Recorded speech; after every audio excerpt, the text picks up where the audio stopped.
home of champions.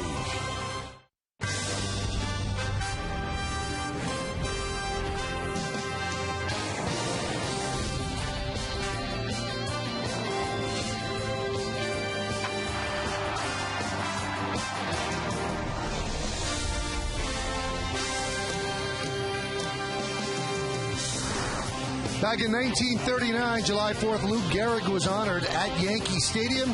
And today on July 4th, well, we wish happy birthday to the greatest country in the world with a baseball game.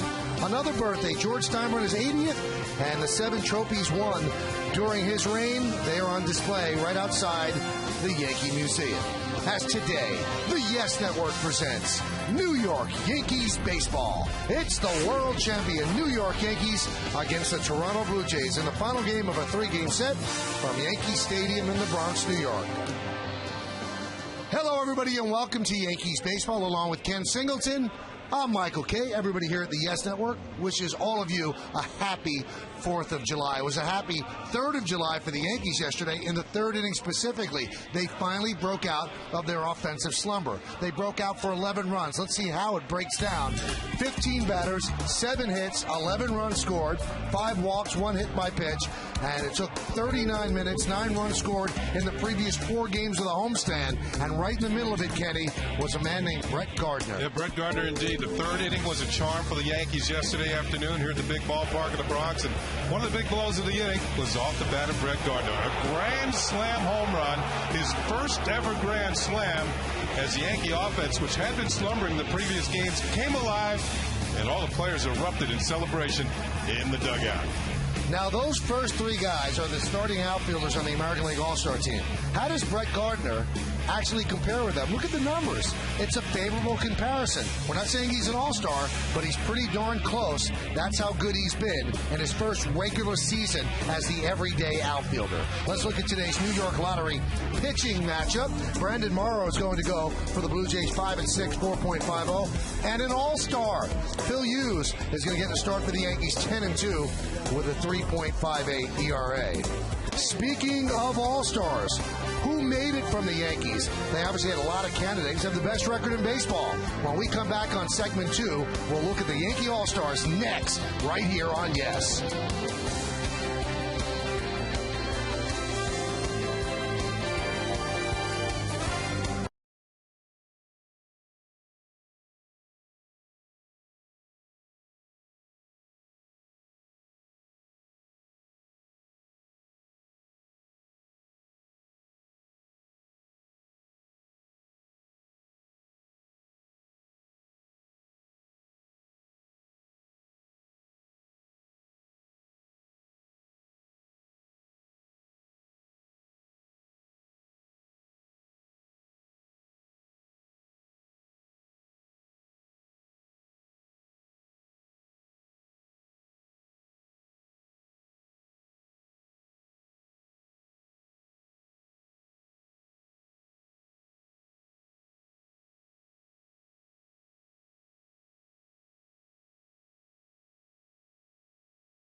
The Yankees have made it.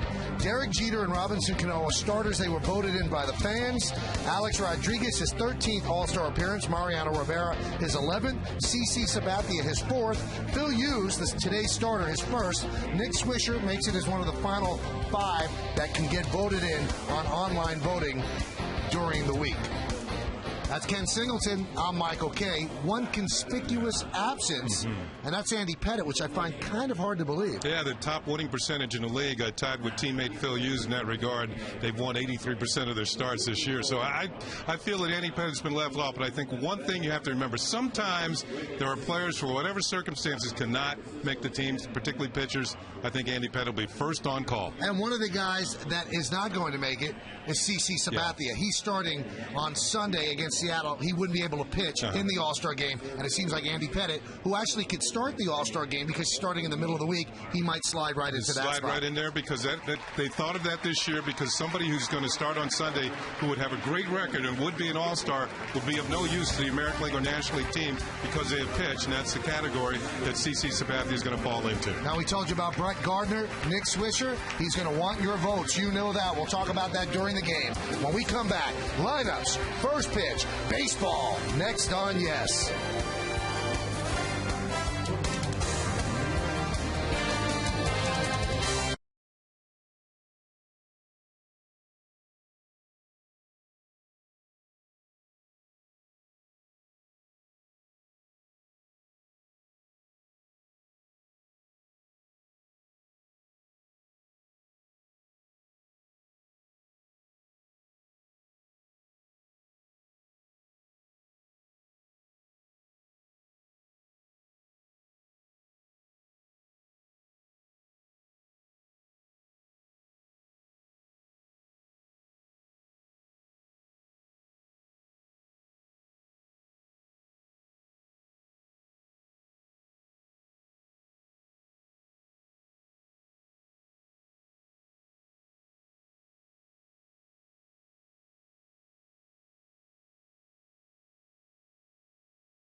Refreshing large sweet tea on the dollar menu. Price and participation may vary. By Acela Express, enjoy the journey. And by Acura Advance. A beautiful Sunday afternoon here in New York City on July 4th, 2010. And what a way to celebrate this holiday. It seems like baseball's always a part of it. Right smack dab in the middle of the season, the Yankees against the Blue Jays today. Big crowd on hand. Let's take a look at the Blue Jays starting lineup presented by Lexus. Fred Lewis in left field leads off, batting second and playing center field, Dwayne Wise. Alex Gonzalez, the shortstop, will bat third. Jose Bautista is in right. He cleans up. Batting fifth and DHing, Adam Lind. Edwin Encarnacion at third base will bat sixth. Batting seventh and playing first base, Lyle Overbay. Jose Molina will catch. He's going to bat eighth.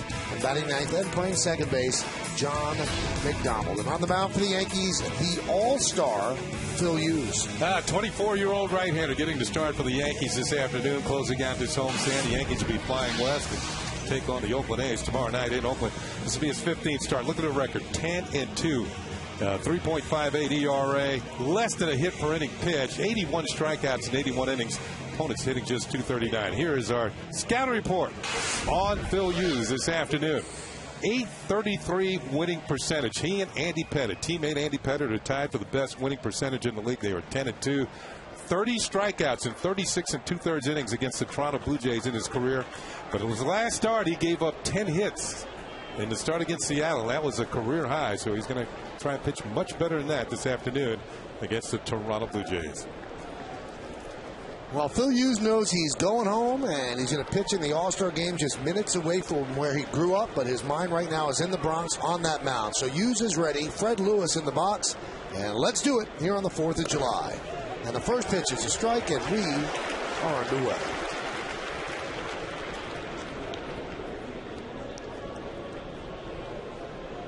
Blue Jays won the first game of the series in 11 innings. Yankees won yesterday in regulation time. Pitch 1-1. Blue Jays coming at 41-41. The Yankees have the lead in the American League East at 49-31. Best record in baseball. The 1-1. And today, as you mentioned, the Yankee winning 49-31. Today is the 81st game of the year, exactly halfway through the baseball season. And the 82nd for the Blue Jays. Check that, the 83rd. Swing and a miss, and Fred Lewis is down on strikes. Check out the Yankee defense, brought to you by Mercedes. In the outfield, you've got Gardner, Granderson, and Swisher left to right. Infield, Rodriguez, Pena, Cano, and Teixeira third to first. Posada behind the plate. And Phil Hughes is on the mound.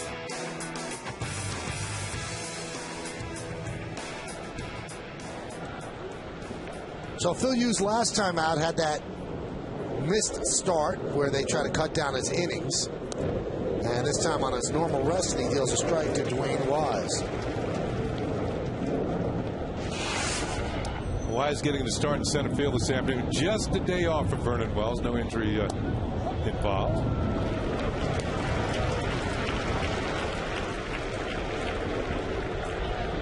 This is dealing strikes right away. Coming out here firing strikes. And the 0-2. Swing and a miss. He struck out the first two batters of the game. Well, you're looking at a nasty, nasty curveball. Posada sets the target to the outside corner, knee high. Boom.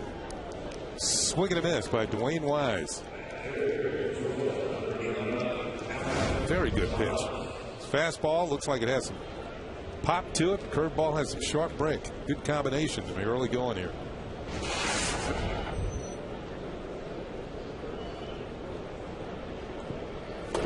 Alex Gonzalez swings and misses. Gonzalez has a very odd hitting streak. 9 games in a row and 9 hits. So 1 a day. Sort of like those vitamins. It's a vitamin streak. They finally put the ball in play, but a fly ball is lofted to center, and Curtis Granderson is there. A 9-pitch, 1-2-3 inning for Phil Hughes. It's the Blue Jays nothing, and the New York Yankees coming to bat.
The DH today, Derek Jeter leads off.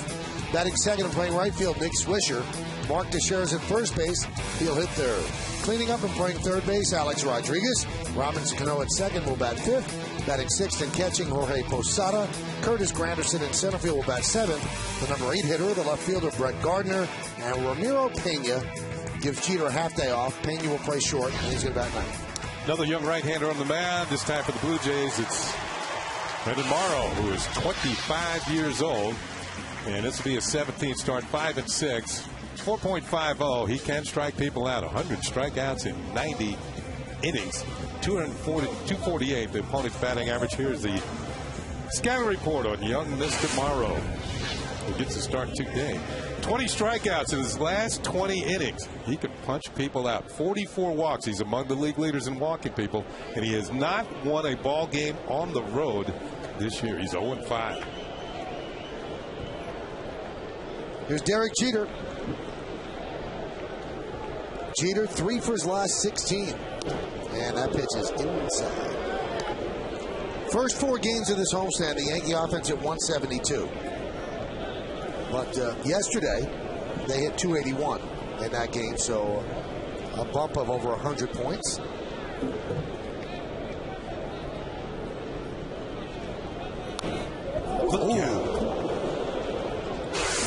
Almost got Nick Swisher in the on-deck circle and went hard into those legend seats right near the dugout. Nick pointing over there, hit it over that way. You know, the thing about it, Michael, you mentioned the team not really hitting, but sometimes you could win some ball games if you get your hits at the right time. You know, you get 5-6 hits in a game. But if you get 3 or 4 of them with runners in scoring position, you get good pitching, you can win those games. But the Yankees weren't hitting particularly well with runners in scoring position either until yesterday afternoon in the third inning. Derek's average down to 281. He was voted in as the starting shortstop. And he will be going to the All-Star game for the 11th time. And a weak hack there. And Morrow puts down Jeter on strikes. Blue Jays defense is brought to you by Mercedes. Let's take a look.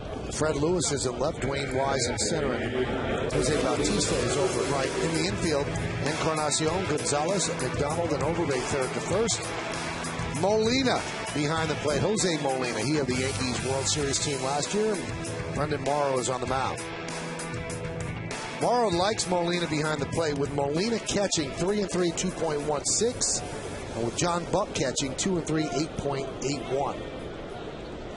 Well, Yankee fans know that Molina's a very good receiver. Throws the ball well. Nick Swisher swings at the first pitch and lofts it to left. Fred Lewis for the second out.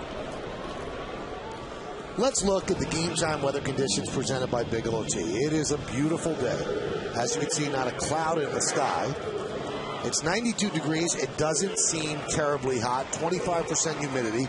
Winds out of the west-northwest at 13 miles per hour. And there's no forecast. There's just a wish to have a safe and happy 4th of July today. Fire up those barbecues. And there's a strike to Mark Teixeira.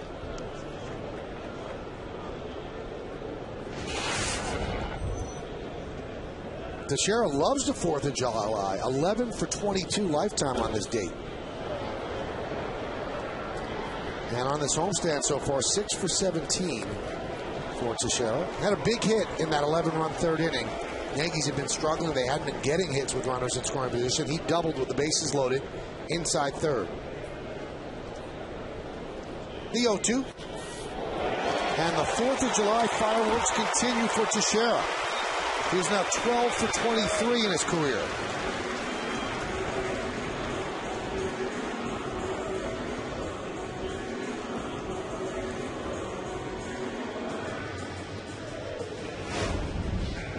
See, pitch is supposed to be in. It kind of leaks over the middle of the plate, and he got just enough of it. Teixeira certainly strong enough. Didn't break his bat. Didn't get the good wood on it either, but he picks himself up. The first hit of the ball game. Single to left center. Here's Alex Rodriguez. Alex is going to the All-Star game. He was a selection by the manager, Joe Girardi, and he's going for the 13th time. And on this American League All-Star team, that is the most of any player. The second most, Jeter is tied with Mariano 11 times. A couple of sharp breaking balls from Morrow in there for strikes. He does have very good stuff. One thing that you see down near the Yankee batting cage is just behind the dugout there down the steps is they show video of the opposing pitcher while they go in and take their swings prior to a ball game.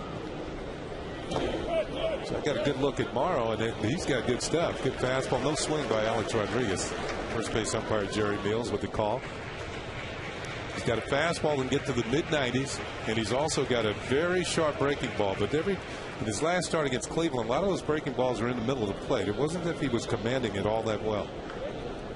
And he ended up losing that game.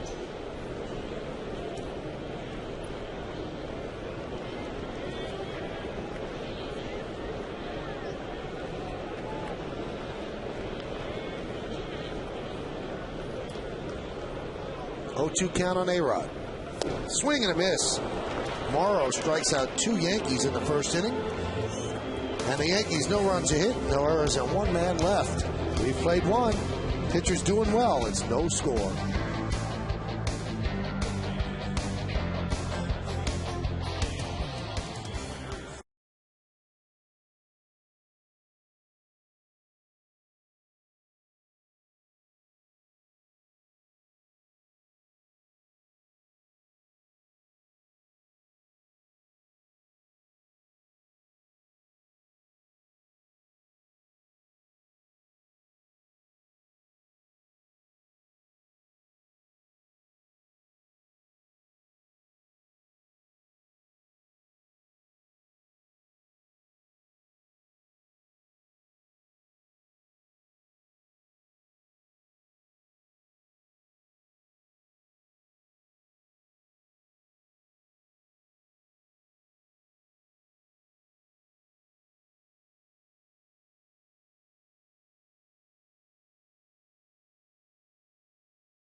Have in common, Kenny. They are the 7 championships won by the Yankees during George Steinbrenner's ownership. I was going to say part of the 27 championships that the Yankees have won. That's right. And all of the World Series trophies won during George Steinbrenner's ownership began in 1973. We're on display today outside the Yankee Museum. The fans can take pictures. Pretty neat display. And also, it allows us right now, everybody here at the Yes Network, and Kenny and Kim and I, wish George Steinbrenner a happy 80th birthday. Hope he's enjoying the game back home in Tampa with his family. All the best. And may you live as long as you want, but never have to want as long as you live. That one has popped up and just out of the reach of Teixeira. I think one thing that the city of New York has to thank Mr. Steinbrenner for, because the mission statement is always the same. You saw those 7 trophies, and that's what they're after the next one, each and every year. And Joe Girardi said before the game, he said, it's amazing the resources that we have in order for us to succeed. And he said, we have to really thank George Steinbrenner for that. There's a strike. So the count 0-2 on Bautista. Both of these pitches throwing strikes. Both of them struck out 2 in the first inning. Yeah, these are 2 of the better young strikeout pitchers in the league.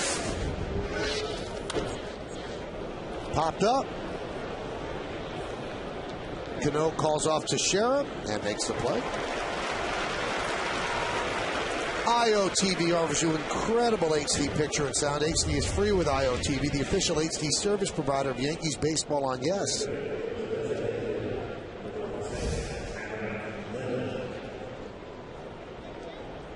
Here's Adam Lind. 3 for his last 28. It's amazing the numbers that Lind is sporting this year. 205. He was an all-star last year, right? A 300 hitter, and I know he hit over 30 home runs, drove in over 100, but it's not happening this year for whatever reason. Talking to some of the Blue Jay broadcasters, are saying he's trying to pull the ball too much. Last year he had a lot of opposite field doubles or to the gap in left center, but that hasn't been working so much this year.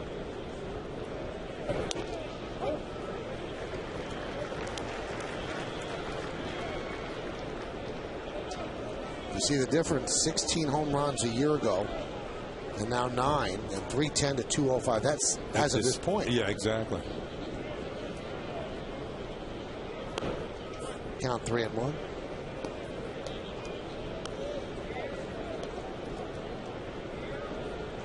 There are certain players as you get to the All-Star break, and as a player, when you get to the All-Star break, you either want to continue what you've been doing or you certainly want to try and improve. And when you think of Lind and you think of Aaron Hill, who has the day off today, he's not feeling very well. These are players who look in the mirror at the halfway point in the season and say to themselves, what do I have to do to make myself a better player in the second half? Do I have to work harder? I don't know. These two young men are certainly hard workers. But maybe concentration or whatever is going to have to improve to bring their numbers up in the second half. Well, that's not going to help as he goes down on strikes. Third strikeout for Phil Hughes. Lind finished last year at 305, 35 homers, 114 ribbies. Not this year. High riding fastball towards the middle of the plate, just about letter high, and he can't quite get to it. Underneath it, Phil Hughes with a blazing fastball this afternoon. 2 strikeouts on fastballs and 1 on a breaking ball. There it is in Yesmo. Still too quick for Lind's bat. His Encarnacion. Grounded foul.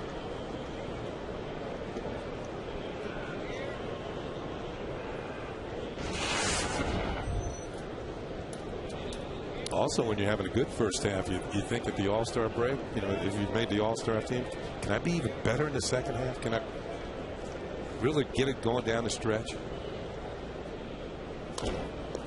Grounded softly to third. Alex Rodriguez is there.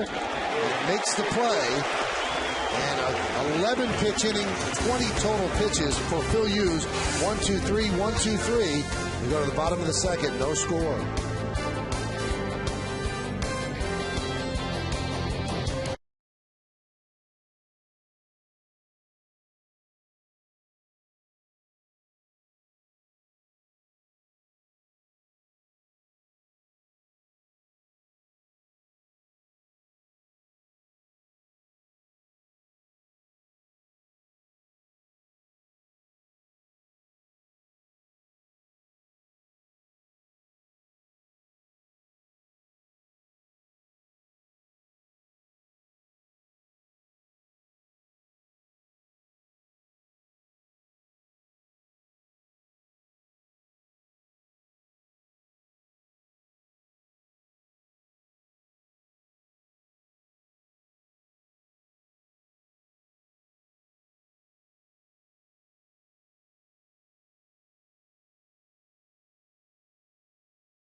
In the air, that's for sure.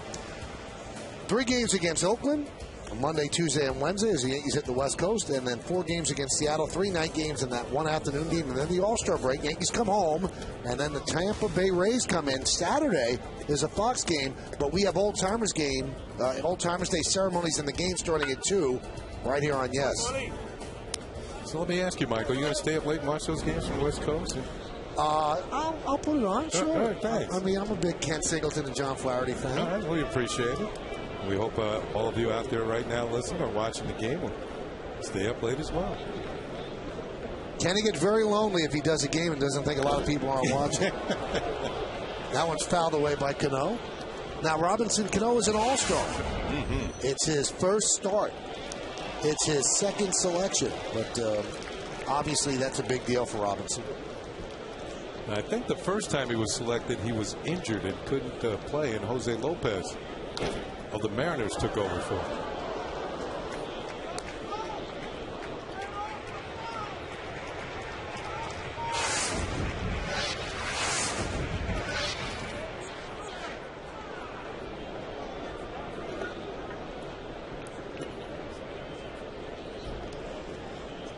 Well, with Jeter and Cano starting in the All-Star game, it's only the second keystone combo for the Yankees to ever start in the All-Star game. And the other pair, Bucky Dent and Willie Randolph, started in 1980 and 1981. The Dodgers, Brooklyn Dodgers, Pee Wee Reese and Jackie Robinson are the only other teammates to do that for a New York team. And that was 1949, the All-Star game at Ebbets Field. 1-2. Look at it. It's 97-mile-an-hour fastball. The 1981 game was in Cleveland, and that was the first game after the strike that year. That was in Cleveland, on the American League team that year. It's like 80,000 people there. 80,000 people, and a lot of them weren't very happy with the players. 2-2. Dribbled slowly. First base side of the mound. Morrow almost handcuffed Overbay for the first out. Let's take a look at the American League starters as voted on by the fans. Crawford, Hamilton, and Ichiro left to right in the outfield. Infield, Longoria of the Rays, Jeter, Cano, Morneau of the Twins, the DH Guerrero, and Vlad Guerrero's had an unbelievable season for Texas. Joe Mauer of the Twins behind the plate. Still no announcement on who's going to start the game. How about Vlad Guerrero? The Angels let him go. He goes to Texas. He's having a great year. Comes back as an all-star with the Texas Rangers. In Anaheim. In Anaheim. Pretty cool.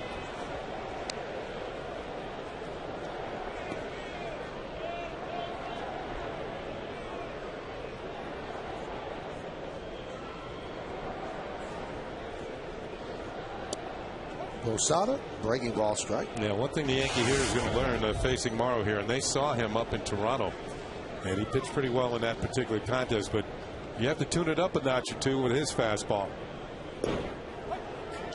Now, Brandon Morrow is an inspiration to people that have diabetes. He has type 1 diabetes, and it was diagnosed when he was in high school, and he actually wears an insulin pump when he's not on the mound.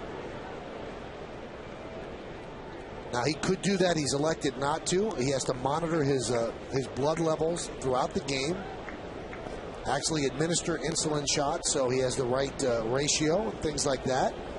But he said it's just part of his life, and he can still do what he has to do. And being a starter actually makes him, more regimented in the things he has to do. And there you see his resume from Santa Rosa, California.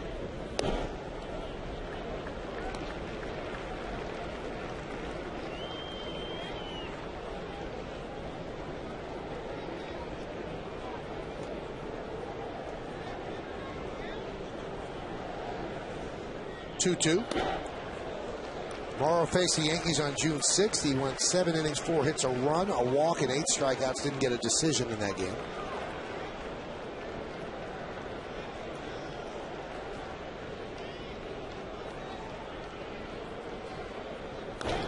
Popped up.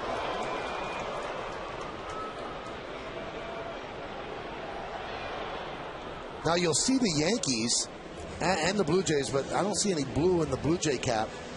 All of the major league teams this weekend are wearing the white hats with star-spangled red, white, and blue. Now, the Blue Jays don't have any blue in their cap, but the Yankees do. And you can see the stars and stripes within the logo on the interlocking NY. And some people have criticized this, Kenny. Why Major League Baseball is just trying to make money, which, I mean, even if they were, I'd have no problem. It is a business. But in this case, no one should complain about them wearing the caps because Major League Baseball doesn't make a dime. Every profit from the sale of those caps goes to the families of veterans. And I can't think of a better cause and a better way for the money that's raised here on July 4th to be spent. So Major League Baseball is not pocketing a dime from the profits. All the profits of the sale of the caps to the public will go to our veterans' families. And that's great. That is fantastic. And they're very popular, these hats. I think they're going to wear them on Labor Day as well. And they also, then Memorial Day, they already did. I think one reason why the Blue Jays might not have any blue, even though they are the Blue Jays, because they're from Canada. It's probably red and white are the colors of the Canadian flag. Is there a little blue in there? I don't see any blue. Not much. The 0-2, and Morrow is dealing that as his third strikeout. So Morrow and Hughes are hooking up, throwing heat on a hot July 4th. We go to the third, no score.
Talk about with Kimbo Jones that we have to get down to right away. Kim, the All-Star is the point of discussion, and let's start off with what Kenny and I thought was a glaring omission, and that's Andy Pettitte, because although Phil Hughes and CC Sabathia have had very good seasons, they haven't been better than Andy Pettitte. So try to make sense of this for us. Well, the voting done a couple weeks ago by the players. Here's the deal with the 13 pitchers selected to the All-Star roster, Michael. 8 of them are selected by the players. 5 starters, Hughes among them. 3 relievers, Mariano the first selection, of course. Now, the manager then fills out the rest of the 13-member staff for the All-Star game. That's 5 picks. Joe had to use those picks along with MLB to fill out with every team represented. So that, the Royals have to be represented. The Orioles have to be represented somehow. That's how that works. One of Joe's picks was CC Sabathia. How does that affect Andy? Here's how. CC Sabathia is an all-star, period. But he's scheduled to pitch a week from today, which means under the current rules, as Lyle Overbay goes deep to center, Granderson back, looking up, see ya, into Monument Park. Overbay with a leadoff home run in the third, and the Blue Jays lead 1-0. So CC Sabathia is an all-star under the current rules. Because he is a starter next Sunday, two days before the game. He will not be eligible for the game because he couldn't pitch in it anyway. Therefore, CC an all-star, but will need a replacement. My speculation is Andy Pettitte will move into that spot. Andy, I believe, will be an all-star. It's Joe Girardi's decision. We'll ask him about that after the game. So you think that this was a strategic move by Girardi? I'll make CC an all-star. He doesn't have the pitch, and this way I get 2 Yankees on rather than 1. Yep, it's the only way he goes 2 for 1 there. All right, let's talk about Nick Swisher. He's part of the 5 men that will be voted on by the fans for the final spot. So are the Yankees politicking for Mr. Swisher? Absolutely. For that 34th spot on the AL roster, fans get to pick. It is this easy. You go to Yankees.com and you vote for Nick Swisher. The campaign is out. Jason Latimer from the PR staff literally fell down the stairs trying to get this stuff to me before my pop here. We have a little paddle That is Swisher, of course. In the middle, we have stickers. I'll bring some to you and Kenny in the booth. But Nick Swisher tells me it would be a thrill to be an All-Star for the first time as a Yankee. He said, I'd be honored to go to Anaheim and play in the All-Star game. He said, hey, fans, I need you. You're the only way I get there right now. And Swisher has some stiff competition. The other 4 who are in this final 5, Paul Konerko, who's having a great season, Kevin Youkilis, and 2 Youngs, Delman Young of the Twins and Michael Young of the Rangers, who's also obviously a former All-Star and a very good player. All right, let's talk about Mariano Rivera. Mariano making his, I believe it's 11th All-Star appearance, and this seems like almost a part of the Midsummer Classic. Well, it is, and he's the godfather of the game. In previous seasons, Joe Nathans picked his brain and admitted it afterwards. Roy Halladay used to compare cutters with Mariano. Mariano says, I didn't teach him mine, don't blame me when he beats the Yankees. But Mariano will be very popular at this All-Star game. Why? Because he's Mariano. But the second reason, Michael, this is a very young pitching staff for the American League. Most of them, their first All-Star selections. I bet you anything, one of the first things they do is find Mariano in that bullpen and talk to him about how he does what he does so well. Now, it's also interesting, Kimberly, that Alex Rodriguez made the team, and that was one of Joe's picks. It was not selected by the players. Yes, Joe has 2 position player picks. The third baseman elected by the fans, Longoria from Tampa. The players voted in Adrian Beltre from Boston. Joe used his 2 position player picks, 1 on Ty Wigginton, got to get an Oriole there. The second on Alex. We'll ask Joe about that after the game as well.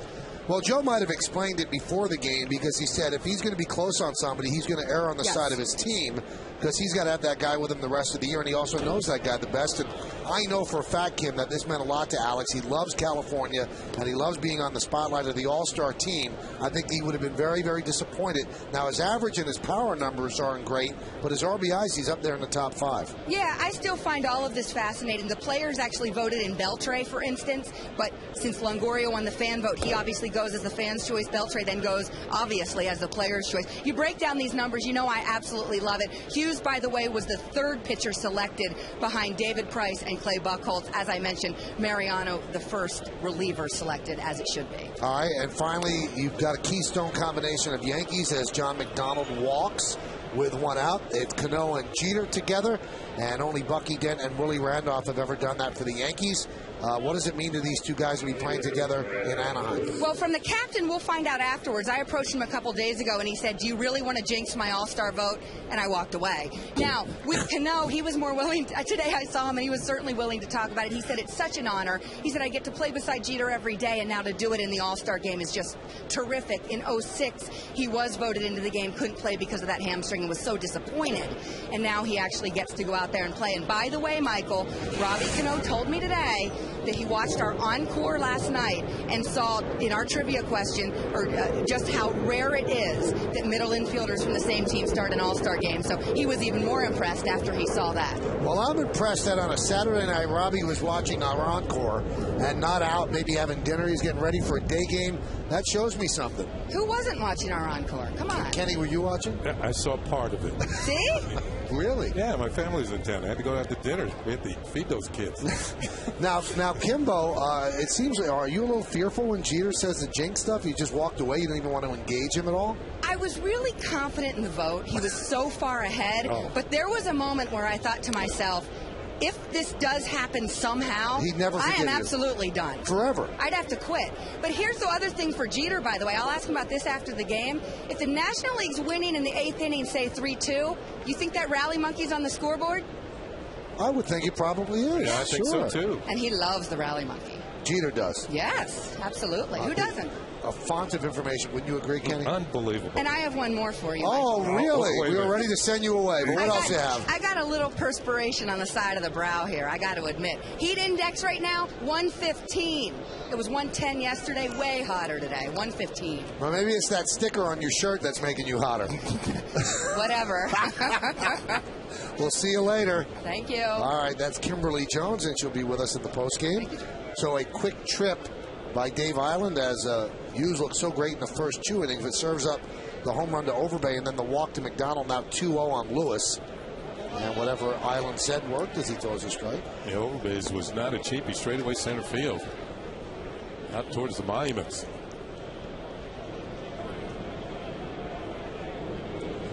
lot of intrigue in those selections, and I don't want to harp on it because I assume that he's going to make it. But no disrespect meant at all to CC Sabathia and Phil Hughes because they've had very good first halves. They have not had the same first half as Andy Pettit. That one has popped up. Middle of the infield, and it's going to drop. But they'll get the force at second as Alex goes to Cano to get the force on to John McDonald. Which isn't a great trade because Fred Lewis has better speed than McDonald. He does, but I don't think he had a chance to get the ball to first base in time to throw out Lewis. So he took. McDonald has the hold because this is obviously somebody should catch it. Although, I don't think too much confusion there. The ball just fell in no man's land. It's very difficult for Hughes to negotiate back, coming off forward, throwing the ball, then backing up down the mound, then backing off the backside of the mound to make the catch. I thought he had the best chance of catching it in the air, but he had a difficult play. Here's Dwayne Wise. Anyway, just to finish the point, are you surprised that how did the players not vote Pettit? I mean, Pettit has an under 3 ERA. He's 10-2. I mean, why would he be eliminated? You know, one thing I saw, and Kim mentioned it, a lot of young pitchers on the American League team. And it seems as though several of them are first-timers. So it seems as though they voted young. They went with the young guys. Maybe Andy Pettit over the years has ticked off a lot of other players, a lot of hitters on other teams. Well, I mean, Joe could have selected him, but I think what Joe did was very political. I'm going to get CC on the team. He can't pitch because he's going to pitch on Sunday, so he'll be considered an all-star. And then I slide in my other guy. This way I get 2 Yankees in for the price of 1. That's the only thing I can figure out. But it still doesn't explain how the players didn't vote Andy Pettit in and voted Hughes and Sabathia in over him. You know, Andy is tied for second in wins. He's 8th in ERA. It's an odd omission by it's not the fans this time. It's the players. Yeah.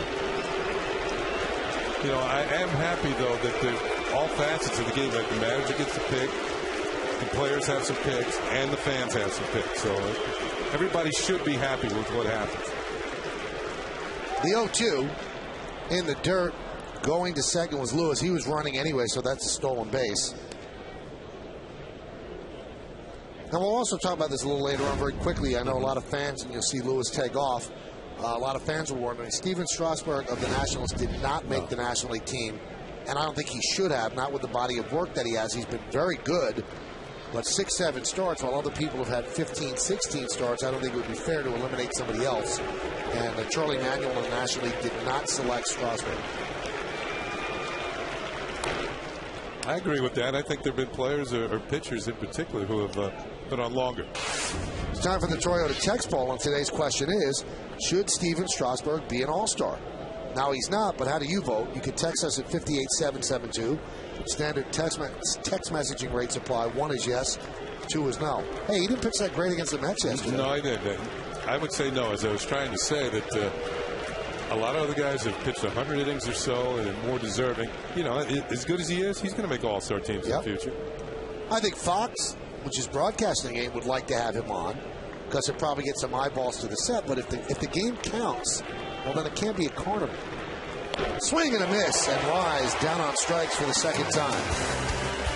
1 run, 1 hit, no errors, and 1 man left on base. The 1 hit, Lyle Overbay led off the inning with a booming shot in the center field onto the netting right above Monument Park. 1-0 Blue Jays.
He's a legendary musician, actor, and New Jersey native. Tonight, Frankie Valli sits down for GMZ Presents Center Stage with Michael Kay.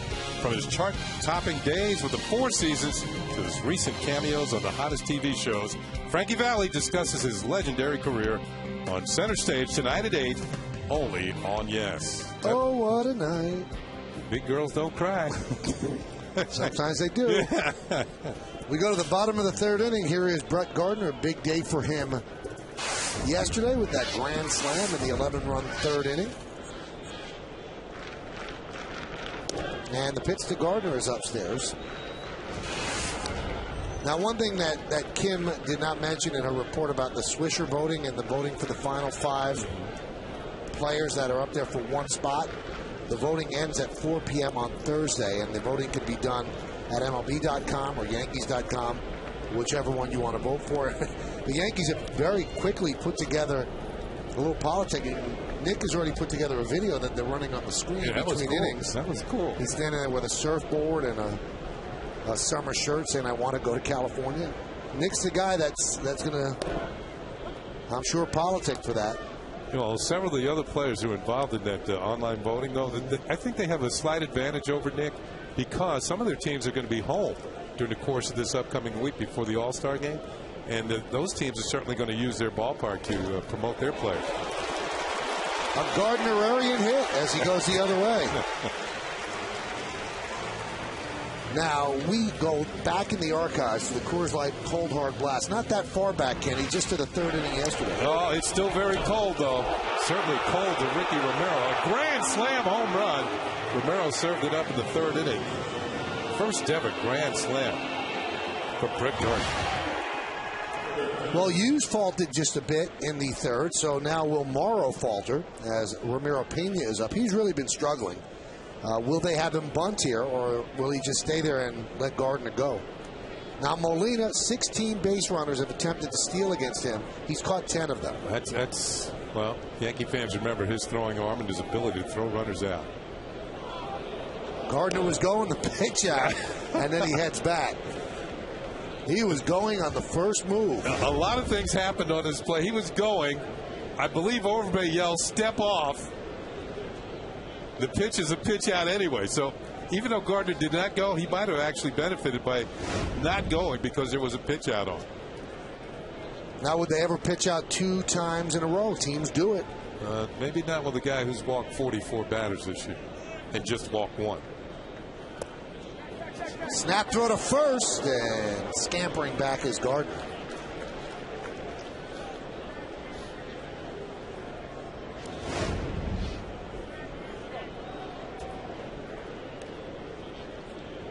There's a throw down to first as Gardner gets back quickly.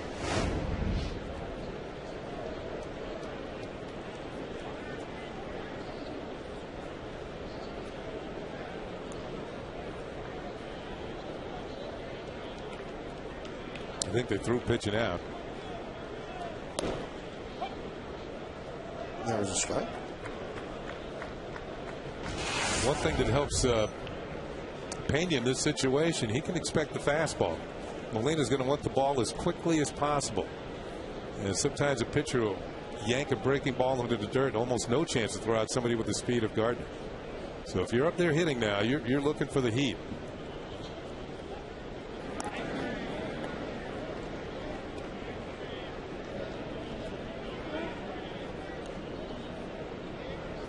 On the scoreboard, on Ramiro Pena's information on the center field scoreboard, they are already campaigning for Nick Swisher.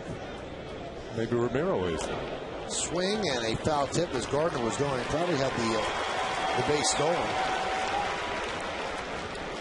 There it is. Send Swish.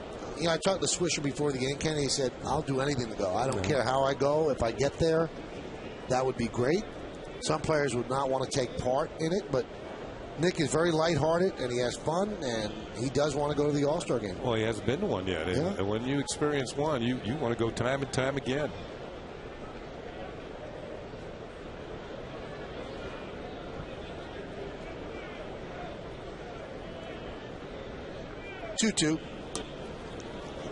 See, that's what I was talking about. That pitch was a breaking ball, yanked it to the dirt, and if Gardner had gone on that pitch, there's no chance for Molina to get it.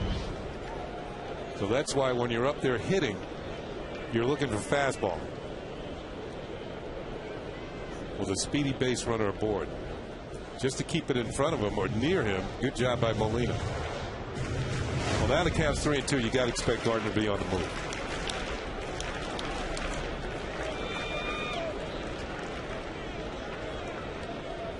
There he goes. And that's punched out to the left side. And it's an infield single. Everybody was moving there. The shortstop went to cover second base. The third baseman, Encarnacion, had a range forward to his left. It was a slow roller. Perfect storm. Pena with an infield single. And you throw in Pena's speed, and you're right, an infield base hit for Ramiro Pena. Encarnacion well to his left. You can see that just about the whole left side was open except for him. Couldn't get much on the throw, and Pena beats it out. Well, he was well across the back.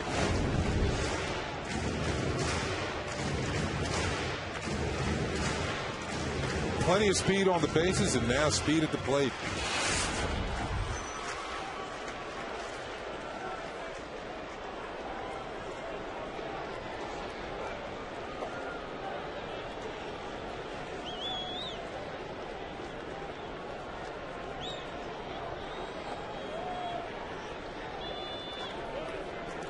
Jeter with a bunt.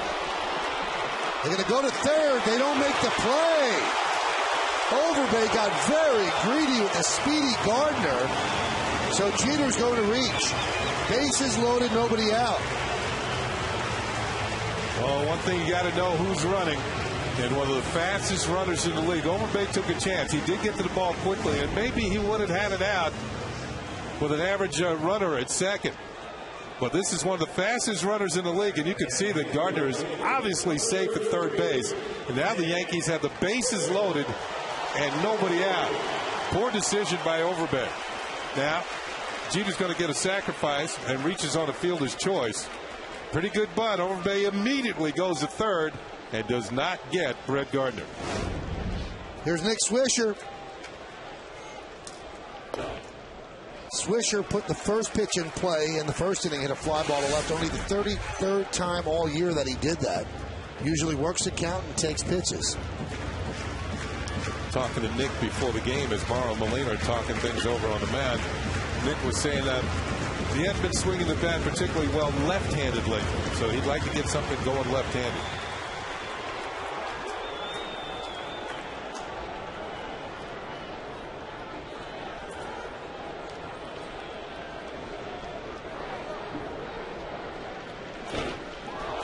Popped him up. That is not going to get a run in. But the sun almost caused Lewis to lose that one. Reminiscent of yesterday with John McDonald when A-Rod hit the pop-up with the bases loaded. So there's one down. You know, it's almost as if Lewis was looking towards Gonzalez. Now watch, he'll take his eye off. Yep, he wanted to see where everybody else was, and that goes back to finding the baseball. Almost big-time problem for the Jays on this play. And here's yesterday. With the bases loaded, 3-2 pitch with two out. The runners are on the move. John McDonald, who was in left field yesterday, loses the ball in the sun. Now, he had sunglasses on. I believe he tracked it until the very end. And that's why he didn't flip the glasses down. Teixeira swings at the first pitch and pops it up. Encarnacion toward the stands, and he runs out of room.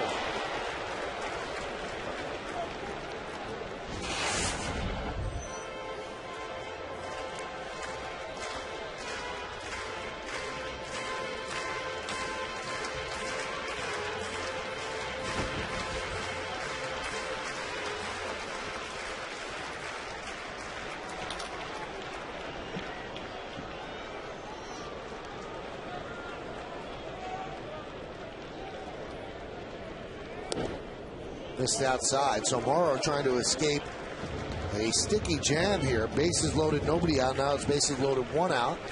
And he's a double play away from getting out of it. Blue Jays lead 1-0 on Overbay's home run to center field.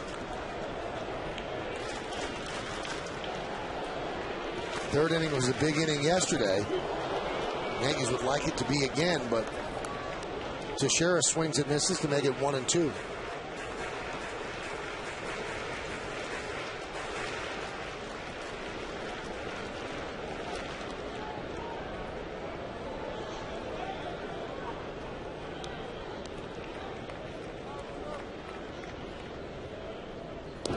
Outside, 2-2.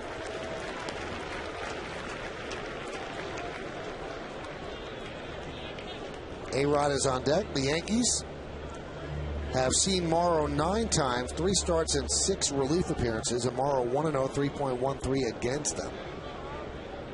The 2-2. Ooh. And now, no place to put Teixeira. Well, he tried to overthrow that one. The 98 miles an hour. Well, he tried to add a little extra to it and pick up a strikeout, but good stop by Molina. Watch him go upstairs, up the ladder to come up with this one. Almost got by him. You're talking about all-stars. You think the Molina family has an unfair advantage? They've got a 1 in 10 chance of having a Molina on the all-star team, and Jose's brother Yadier of the St. Louis Cardinals is going to start for the National League.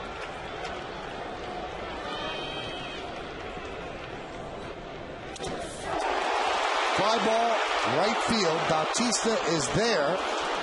He'll make the catch. Tagging is Gardner. He'll score. Moving to third is Pena. A sac fly for Teixeira. And it's a 1-1 game. Let's see how they attack Teixeira. And the pitch-by-pitch brought to you by Suzuki Kazashi. Well, the count ran full at 3-2, and starts him off with a good fastball. Popped up foul. Had to hit the corner and missed. 1-1 with another heater. Changeup swung on and missed. Another changeup, missed again, 2-2. There's that high fastball. Now it's 3-2. And off the end of the bat, as we look at Yesmo, or else this one would have been in the seats. And I believe he broke his bat, but got enough of it to get the run in from third. So here's A-Rod. First and third, now 2 outs. Game tied at 1. Boy, this kid throws hard. 97 miles an hour, 1-0. Third inning has been the Yankees' big inning this year. They've scored 66 runs now in the third inning. Far more than any other inning on the board.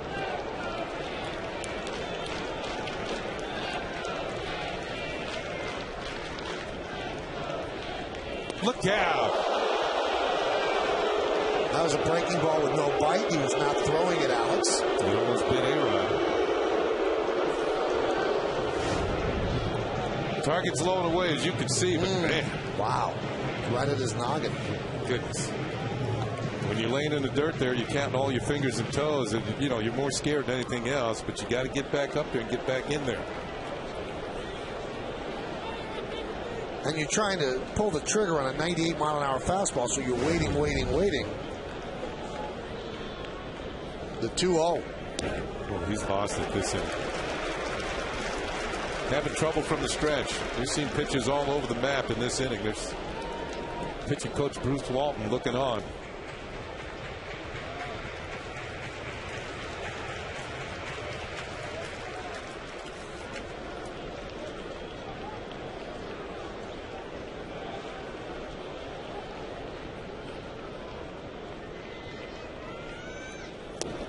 Turned him loose on 3-0.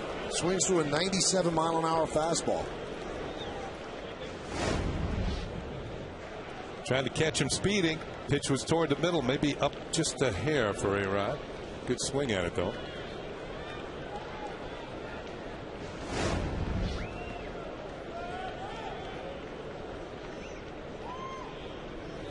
Again, powered it right by him. Now 98, so dialing it up.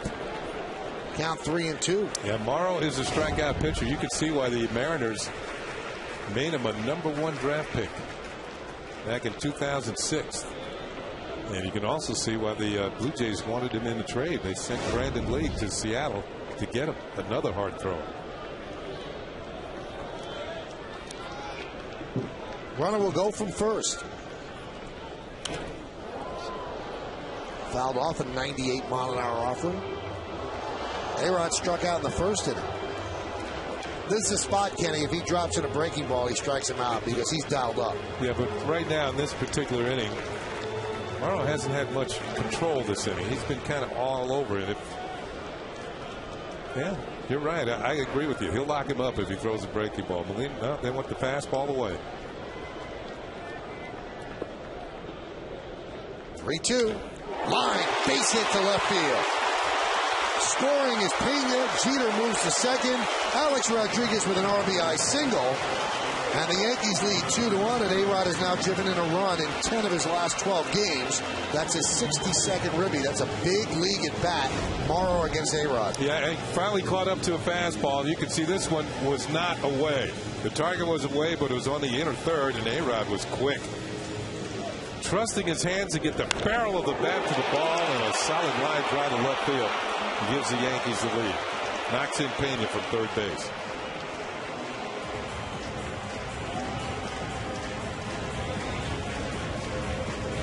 Well, you've got to be really quick, Kenny. The ball inside like that. It's your hands, your wrists, your forearm to get the bat through. It's not how hard you swing, it's how quickly you can get the bat through the zone. And that was about as quick as you can do it, because that fastball was about 98.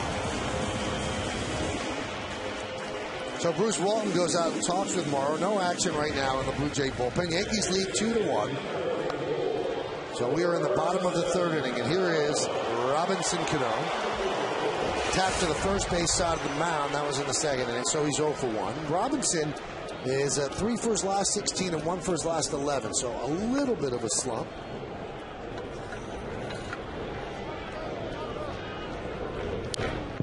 Foul back.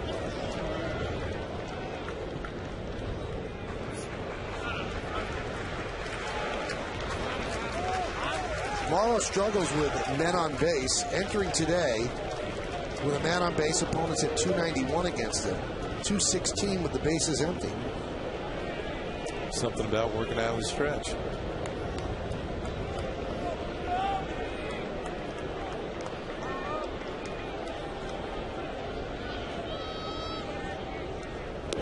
It also shows you, Kenny, in college, Morrow said that he never had to throw a breaking ball, so he never worked on it. He said, I always could get by on 98 to 99, and I didn't need to develop a breaking ball. And that's why he might be behind the curve, no pun intended, in that case. I saw where you went there, but he does have a pretty good breaking ball, but I don't think his command, he can throw it for a strike, but sometimes it's in the middle of the plate. All the video I saw before the game, it was in the middle of the plate. 1-2. Molina's getting beat up this inning.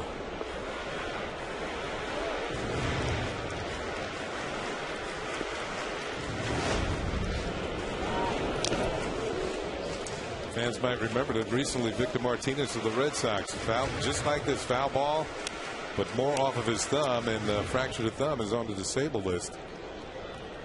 And you see how much that glove bent. Remember, the hand is inside the glove. This is going to be the 30th pitch of the inning for Morrow. Jeter on second. A-Rod is at first. Cano at the plate. All-stars all around. That one is popped up. Encarnacion is battling a tough sun, and he makes the play for the final out of the third. 2 runs, 3 hits, no errors, and 2 men left. We played 3 at the stadium. It's 2-1 Yanks.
Yankees were selected to the first ever All-Star game on July 6, 1933. Who were they?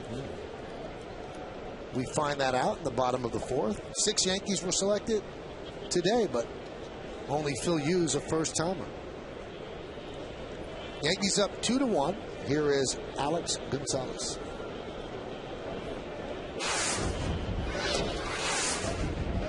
Count 1-0. Here's the Home Depot hitter scouting report. 9-game hitting streak, as Michael pointed out. He's only had 9 hits during that streak. Alex Gonzalez, 15 homers. That's number 16 for sure. That one's popped up. Gardner. Sun glinting off the glasses. One away. Yeah, 15 home runs, more than any other shortstop in the major leagues. But Gonzalez made 11 errors this year. He made 7, only 7 all of last season. So not quite as sharp with the glove. And it's strange, too, Kenny, because he plays half his games on the artificial turf where there really aren't bad hops. Maybe the ball's getting to him a bit too quick. Yeah, a couple of years ago when he was with the Marlins, it was more than a couple, it was 5 years ago, he had a 15-game hitting streak with 15 hits. There's a strike. Well, we wished Yankee owner George Steinbrenner happy birthday today, and America, of course. And in the Yankee broadcast booth, we have to wish John Sterling a birthday as well. Happy birthday, Johnny. Fly ball down the right field line, but that's out of play. John doesn't like to talk about age, so we just wish him happy birthday. I don't know how old he is. I don't either. Man, you know what? However old he is, he looks younger than that. It doesn't really matter. It's just a number anyway, right? That's right. Yeah. We also want to send out birthday wishes. A lot of birthdays on this day. Mike Bonner in the scoreboard. There's Mikey. All right. And he's the guy who puts together all the great presentations at the ballpark. And, I mean, that's a bear. There's a lot of scoreboards, a lot of things they do. So happy birthday to Mike Bonner. Good guy. I don't know if the plaid shirt was a good idea today, but nonetheless, it's his birthday. Hot shot up the middle, a base hit up the bat of Bautista.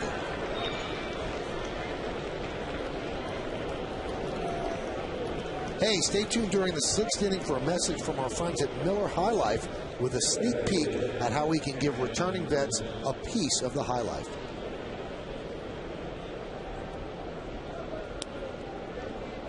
I believe it's also the birthday of the Orioles owner, Peter Angelos. July 4th. James Cagney.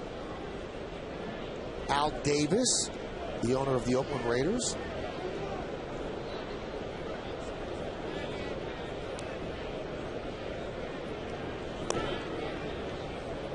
Count 1-0.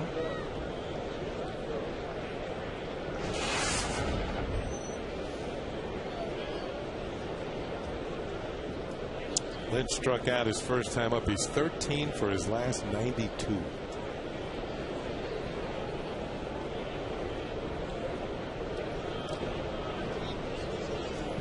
Right about this time, Kenny, I know you've told me stories that you were struggling sometime in June. Right about this time, has he given up on having a good year? No, I wouldn't do it. There's too much baseball left. I mean, you can still rush your way. Maybe not to 300 like he hit last year, but certainly you can get up to 280. And he can rush it. I mean, this is a good young hitter. It just, for whatever reason, it's not been happening. Maybe chasing too many pitches out of the zone. And you got to remember, when hitters like Lynn have good years, young hitters, a lot of video out there. The opponents are just studying and studying. How can we get this young man out? What do we have to change to get him out? So it's up to him to make readjust. It hasn't happened as of yet. Swing and a miss. And right there, Phil Hughes has thrown 2 fastballs by him. And he struck him out on he struck him out a curveball the first time up. So he's remembering that curve in his mind. It was a very good one, though. That curveball would have struck out a lot of left-handed hitters, knee-high on the outside corner. Let's see how they go at him this time. But as a hitter, those are the things you have to remember. Foul ball. And that time they went with the heat, tried to blow it by him outside. That was a good pitch, too. Knee high on the outside corner. Posada's target. Man, right there.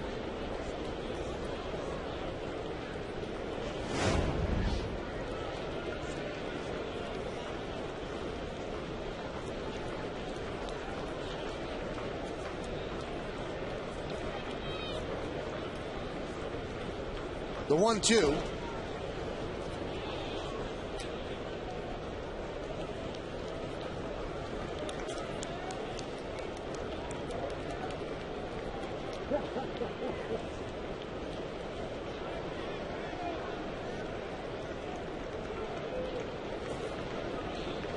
Bautista leads off first, 1 out. The 2-2. Oh, what a play by Teixeira. He'll get the force at second. That's all they get. Wow, Lind, who's struggling, probably thinking, really? Why me? Mark Teixeira raging far to his right off the bag. And, you know, we see about to play a game that you don't see other first basemen make. And from his knees, just want to get the lead runner. Probably knew that he couldn't get two, but Bautista is erased. This ball looked like it was destined for right field. I wouldn't say it was routine, but for him, it's getting to be that way.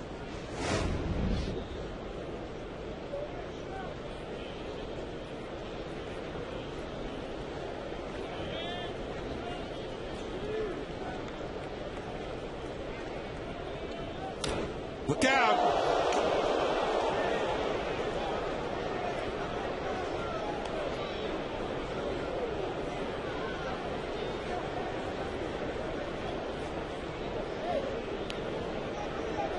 Looks like everybody's okay.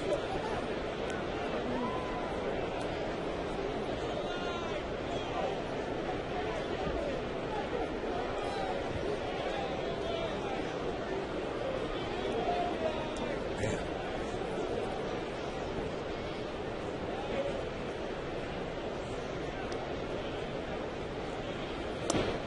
Pitch inside.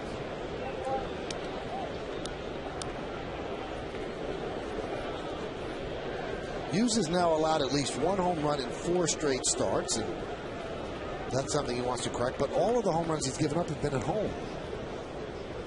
He has not allowed a home run on the road. It's strange. His home record is 6-1 with a 4.38, but on the road 4-1 with a 2.56. 8 home runs, all at home. The 2-1. I think one thing that's been a constant for him, Michael, he's gotten pretty good run support this year.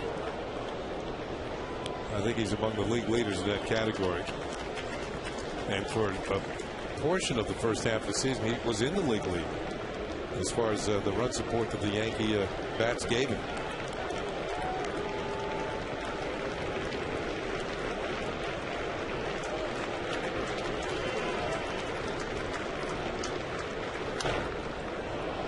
Popped up and out of play.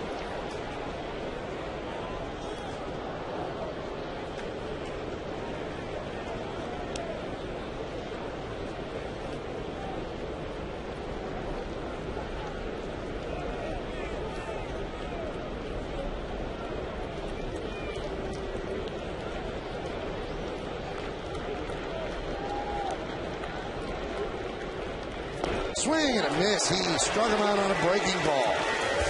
In the 4th, no runs a hit, no errors, and 1 man left on base. Let's go to the bottom of the 4th inning.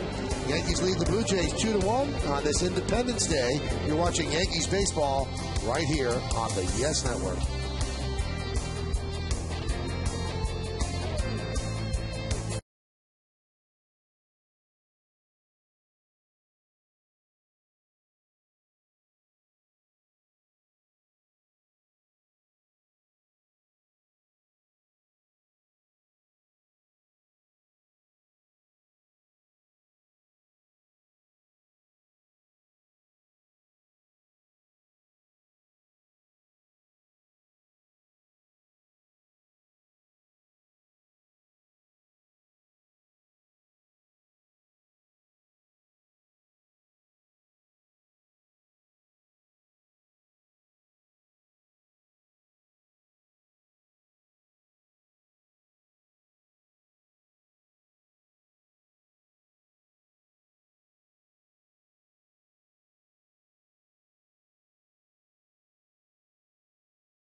Yankees Baseball on Yes is brought to you in part by Miller High Life. Join us this summer and help give returning vets a piece of the high life. Go to MillerHighlife.com for details. Lou Gehrig Plaza. 71 years ago today, he gave one of the greatest speeches, not just sports speeches, but a speech that still resonates during Lou Gehrig Day at the stadium across the street. The luckiest man on the face of the earth speech. And that was really the start of Yankee Old Timers Day, which is going to be this year next Saturday. Not when the Yankees are in Seattle, the Saturday after that when Tampa Bay is in town. That's always a special day here at the stadium, a chance to celebrate the players who have performed not only here but across the street and performed to championship levels.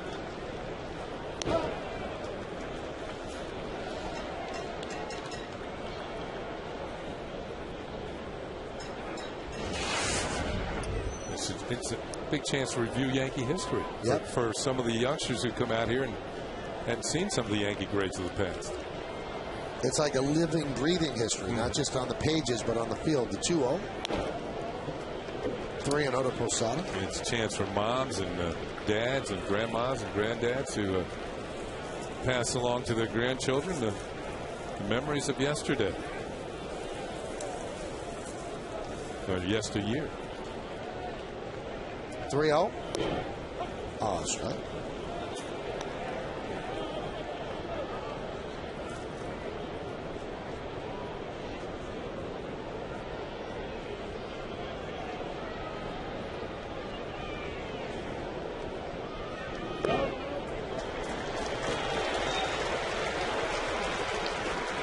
So Posada works a walk. Why don't we take a look at the answer to the New York State Smokers Quit Line quiz.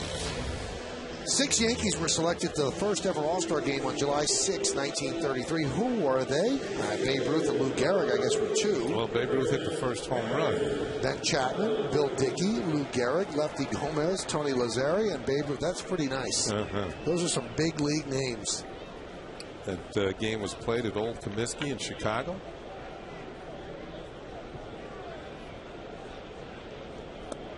And Babe took somebody deep from the National League.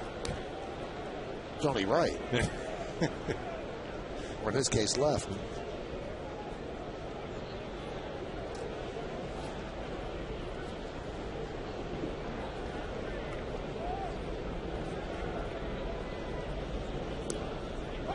Strike to Granderson.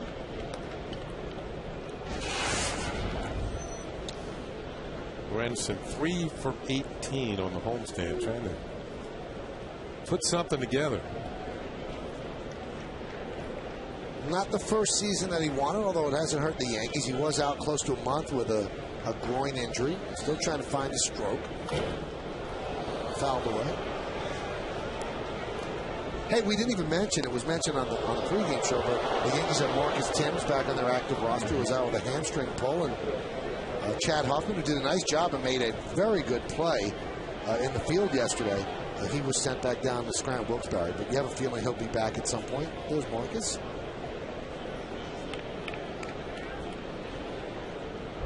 The 1-2. 2-2. Molina's getting a workout behind home plate, trying to save wild pitches for young Mr. Morrow, who's definitely got a power arm, right? Up the ladder once again. As Molina corrals that one.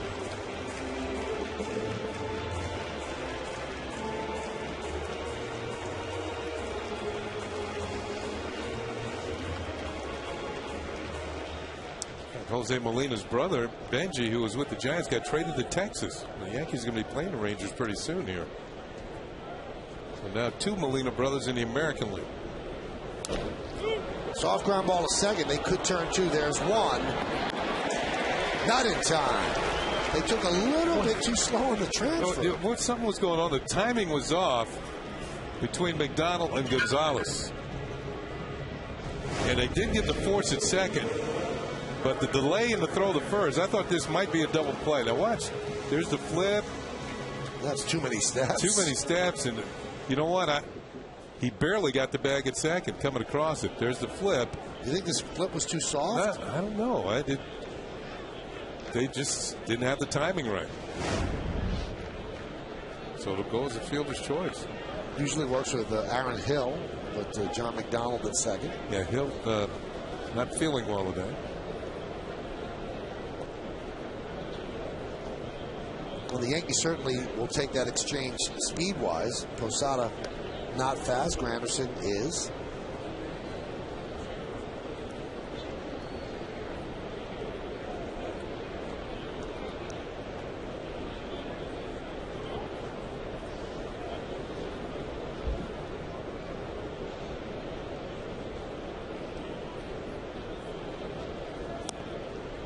There's a strike. Speaking of Wise, Dwayne Wise in center field is very shallow for Brett Gardner. Now, one of the dangers here, when you play this shallow with a hitter that's this fast, if he gets one to the gap, it's going to be a triple. And not only do you have one run in, but you also have a runner at third that can score in a sac fly. Also, Fred Lewis is an extremely shallow left. Yeah. You'll see where the left fielder was supposed to stand because there's like a brown patch of grass right behind him by about 15 feet. That's usually where the left fielder stands, right there. See, I think that has to do with Gardner's little bloop hit the first time up. But he's got power. He showed that yesterday.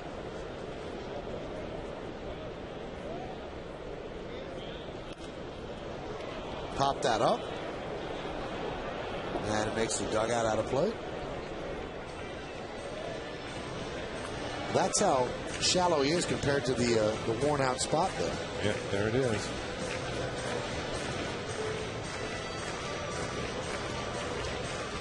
Extraordinarily shallow is the center fielder Wise. Bautista at normal depth right.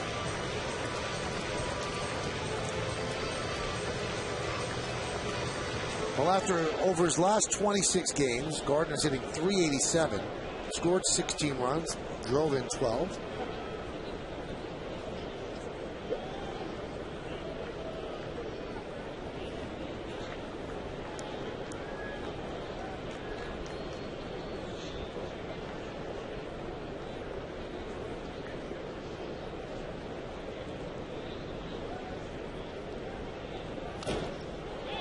Popped up again and out of play again. Gardner has become quite proficient at spoiling pitches, especially with two strikes, until he gets one that he likes and can put in play. Do you think, Kenny, that hitters can't foul balls off on purpose? I think it takes a hitter who does not have a particularly big swing, because if you have a bigger swing, there's more of a chance you're going to miss it. And he's sort of like just slashing, trying to hit the ball the other way, particularly with two strikes. Now, they're saying that he swung. There's going to be an argument here. And Granderson goes to second on the wild pitch. Now, he's going to say the ball hit him. But if the swing will supersede the ball hitting him. So if Dale Scott has said that Brett Gardner makes an offer at this pitch. Now, he's actually hit by the ball, but he says he swung the bat. Now, if you take a look at, did he hold up? I think that's pretty close. Oh, that is close. Yeah. Now, this might be the definitive angle. Does he go around? Real close. Really close. The ball hits him. Now, Gardner said it hits him, which means he wants to go to first. But Dale Scott said he swung at the pitch and struck out. Now, Cito Gasson's thinking that. I don't think that the runner can go to second. No, I don't think so either. Did hit the batter. I think he has to go back to first. I would think so too, because how could it be a wild pitch? Doesn't it become dead once it hits the batter? Now the swing will supersede the hit by pitch, but it shouldn't supersede a wild pitch. He's got to go back. Well, they're letting him hang there at second.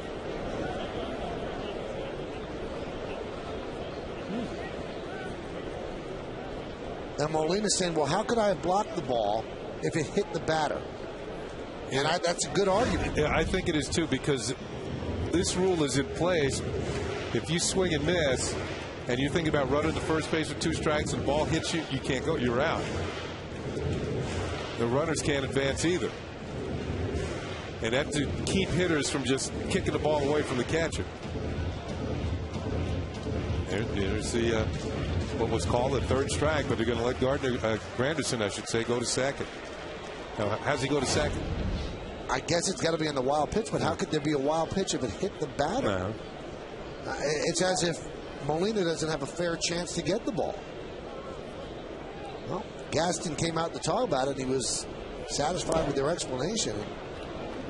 The pitch to Pena is outside 1-0. Very odd.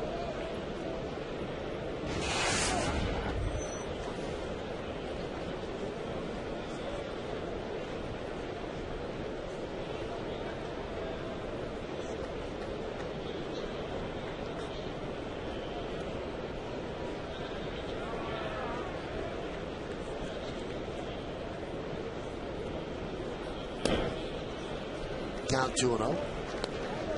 Pena with an infield single toward shortstop, fielded by the 3rd baseman. That was in the 3rd inning. Ended up scoring the 82nd run. They're up 2-1. Bottom of the 4th, and Granderson is at second with 2 outs.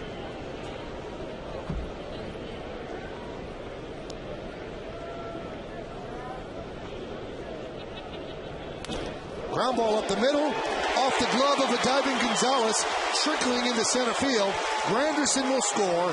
RBI single for Pena, and the Yankees lead 3-1. So that decision to leave Granderson at second looms very, very large. Yeah, Pena's second hit of the afternoon, and he picks up a run batted in. Molina's not happy. You can see he's walked away from home plate. He don't want to be near the umpire, Dale Scott.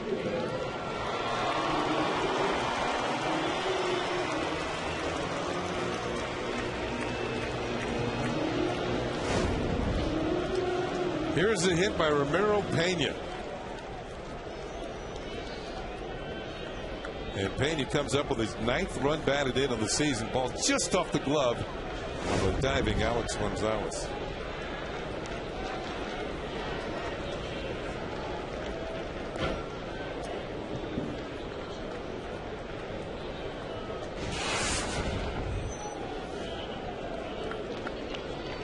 Pena a threat to go over at first.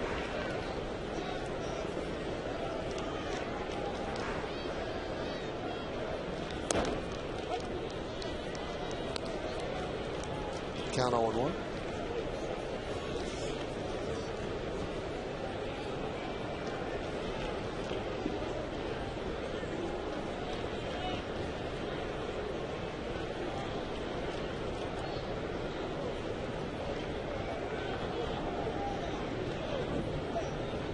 Runner goes. And no throw by Molina.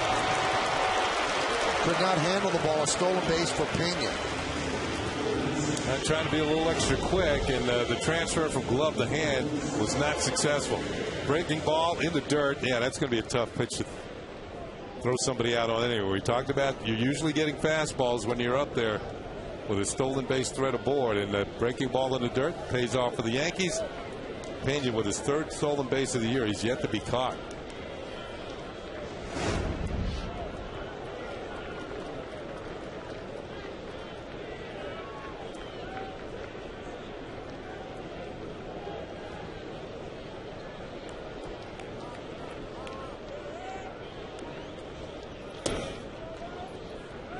Count 2-1. Jeter struck out, then reached on a fielder's choice when he laid down a sac bunt, so he was not charged with an at-bat there. He's 0 for 1 on the homestand, 3 for 17, and his average at 281.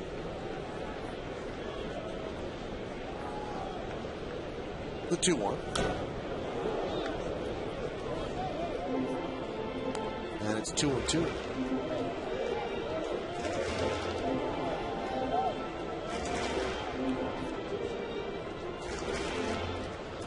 You know, it appears on that play that had Granderson at second that they just ruled that the ball did not hit Gardner. Well, then they were really wrong. Yeah, they were wrong, and it actually benefited the Yankees because Granderson was able to stay at second base. Granderson was actually on his way back to first. But Dale Scott did check with Dan Iasonia third against an All-Star. And the count 3-2.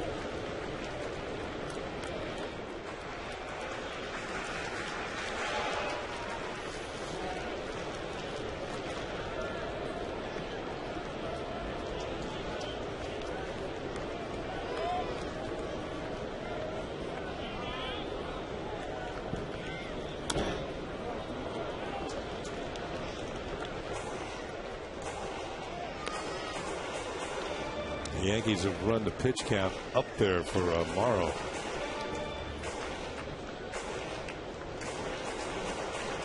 Although he's thrown 1 walk, he's got 4 strikeouts, but a lot of deep counts, including the 3-2 to Derek Jeter here.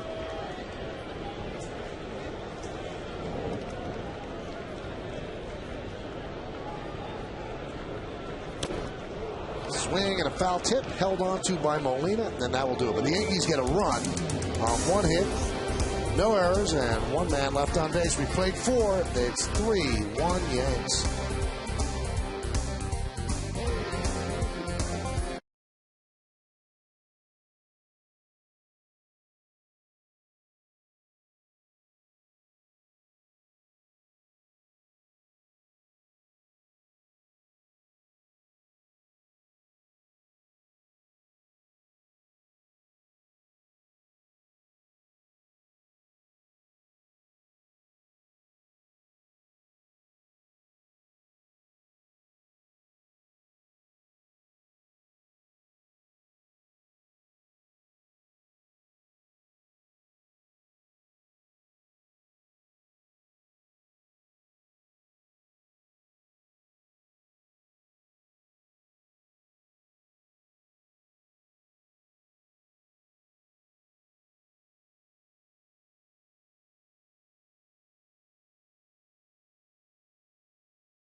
Thanks, Newman. We'll talk to you a little bit later on in the 7th inning and then on the post-game show with Kim Jones. Nancy Newman in the studio today. Let's go to the 5th inning. Yankees are up 3-1. Lyle Overbay, he hit a home run deep to center field in the 3rd inning, the only blemish against Phil Hughes. And that one is driven into left center field. Going back, Gardner, and he makes the play on the run. 1 pitch, 1 out.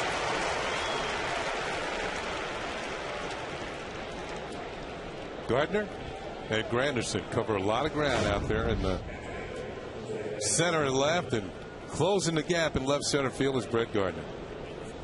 Oh, he's coasting. He's not even running hard. He makes the play. And no trouble with the sun.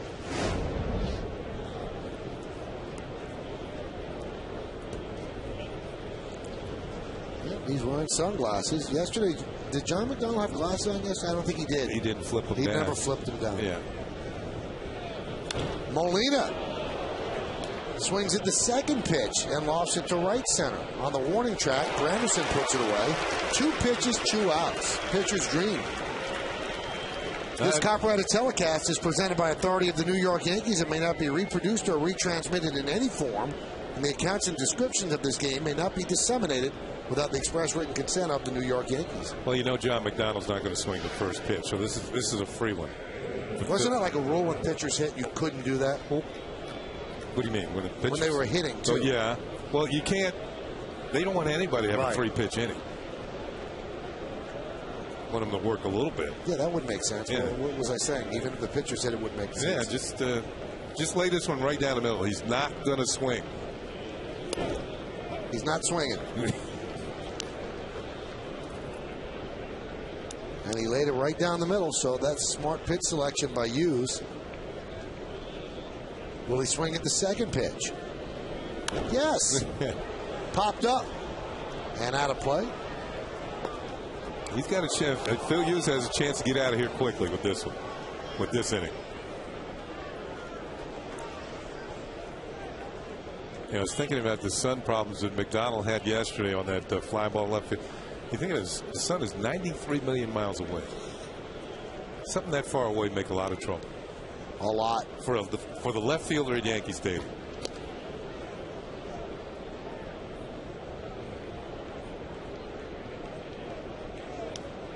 This stadium built the same way geographically as the one across the street, so the sun's still coming over the same exact angle. And left field at the old Yankee Stadium was a bear, and the same thing here.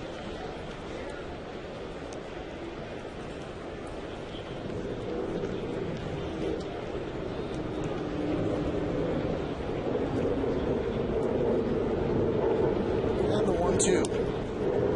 It's not going to be that quick of an inning as McDonald lines one to left field to keep the inning alive.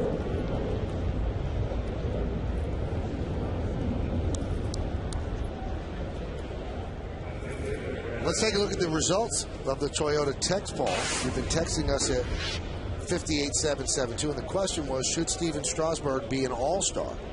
Here's how you voted. 78% agree with us, no, and agree with Charlie Manuel, the Philly manager, and the National League manager. 22% said yes. Might have been the people watching on the dish in the Washington area voted yes.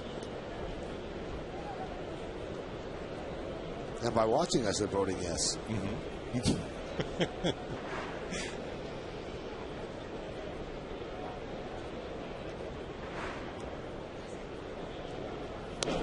Yeah, Mike and I travel all over the country, all over 2 countries. It's amazing the number of people who check Yankee baseball out on satellite dishes.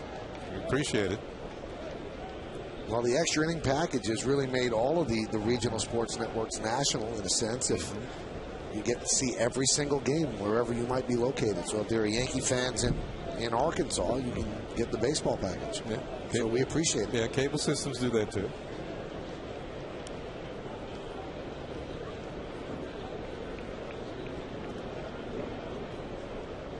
The 1-1. Foul back. Hughes is still sporting a good fastball here as we get towards the middle innings of the game. And then anytime you see the hitter's reaction, they're late. And here's Lewis. His pitch is right there, right down the middle. He's late. Can't get to it. So that tells you the fastball still has some giddy up to it.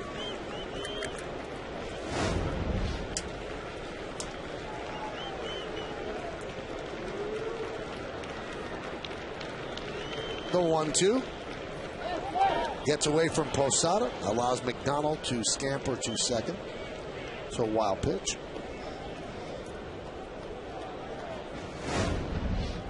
Here's another look. Posada did get a piece of it, but couldn't keep the ball in front of it. Glances off to the side, but plus he looked like he had a slight hesitation, but able to find it. This is in Yesmo. As you can see, the ball hop off to his left.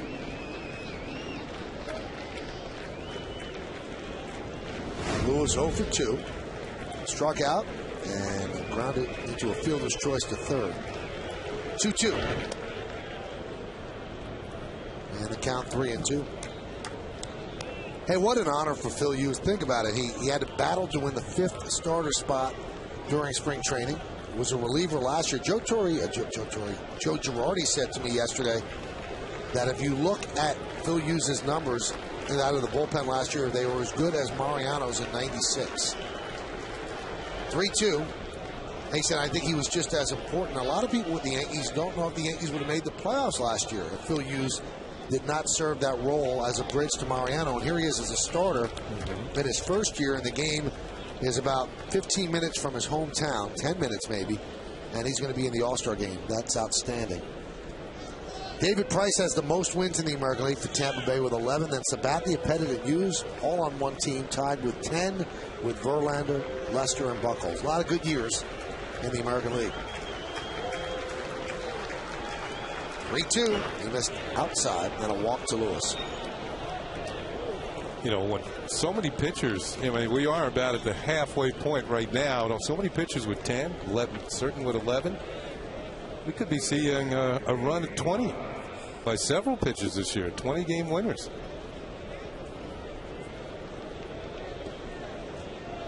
Including Andy Pettit, who was a former 20-game winner. Now, in terms of all the pitchers that were selected, Kenny, David Price won the player vote. He had the most votes of any of the pitchers, so the number one pitcher selected. I don't exactly know when he's going to start. He started yesterday, didn't he?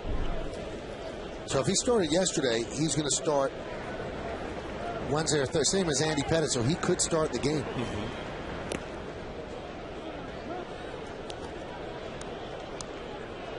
Dwayne Wise has struck out twice.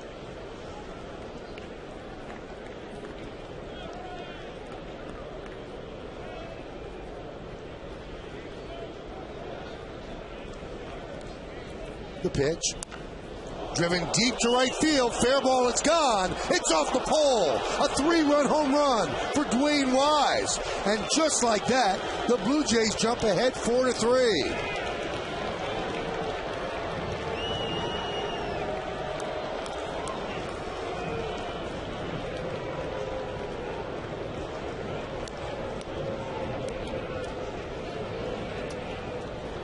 Well, that got this stadium very quiet. Yeah, that was a breaking ball. And when you look back at the way this inning has gone, 2 quick outs, base hit on a breaking ball by McDonald, then the walk, and then a home run on another breaking ball that was right in the middle of the plate from Phil Hughes.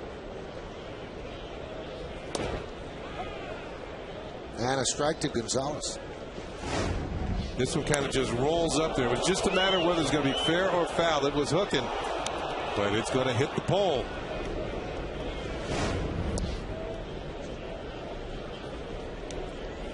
Eight of the 10 home runs that Hughes has allowed this year have been to left-handers, and he was trying to will that foul. Didn't work.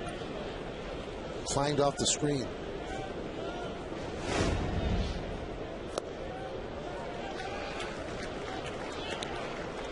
I guess it can't clang off the screen. It can clang off the pole. I guess it bounced off the screen.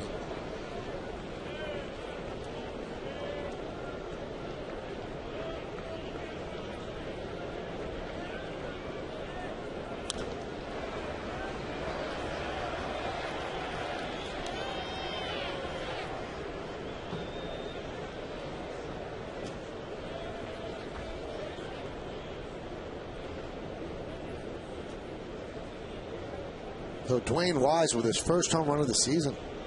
Here's an inning that started with 2 pitches and 2 outs.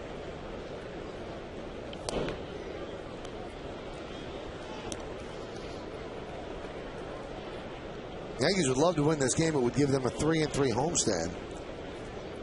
They lose. 2-4 is not good. First 6 starts of the season for Hughes was perfect. Last 8 starts, high ERA. Now it's popped up. Ramiro Pena, fighting the sun, puts it away for the final out. But not before, with 2 outs, the Blue Jays score 3 runs on 2 hits, no errors and nobody left. The big blow, Dwayne Wise kept it fair and gave the Blue Jays a 4-3 lead.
Pictures brought to you by Fios TV, Internet, and Phone. This is Beyond Cable. This is Fios. Javier Vasquez will go for the Yankees 6 and 7, 5.11. Ben Sheets for the A's 3 and 7, 4.98. Our coverage from Oakland begins at 9:30 with the pregame show, and then Ken Singleton and John Flaherty call the action. First pitch right around 10:07. So Javi Vasquez will try to get back on his winning ways. And he is facing a very weak-hitting A's lineup tomorrow. But the A's can pitch.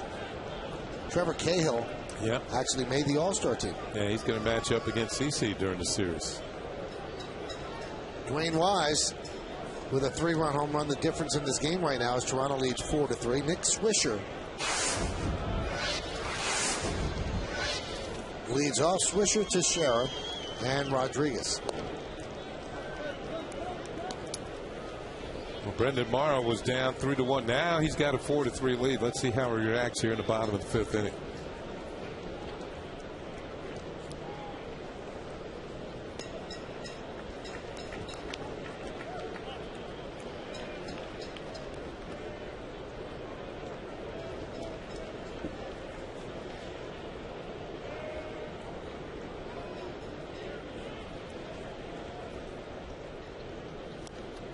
Foul back.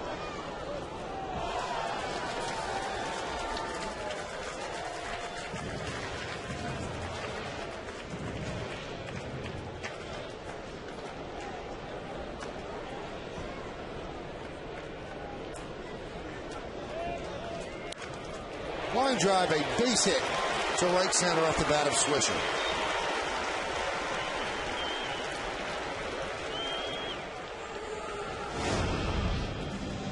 Falling behind on the count, and Swisher gets this a little bit off the end, but will center it into center field for the base hit.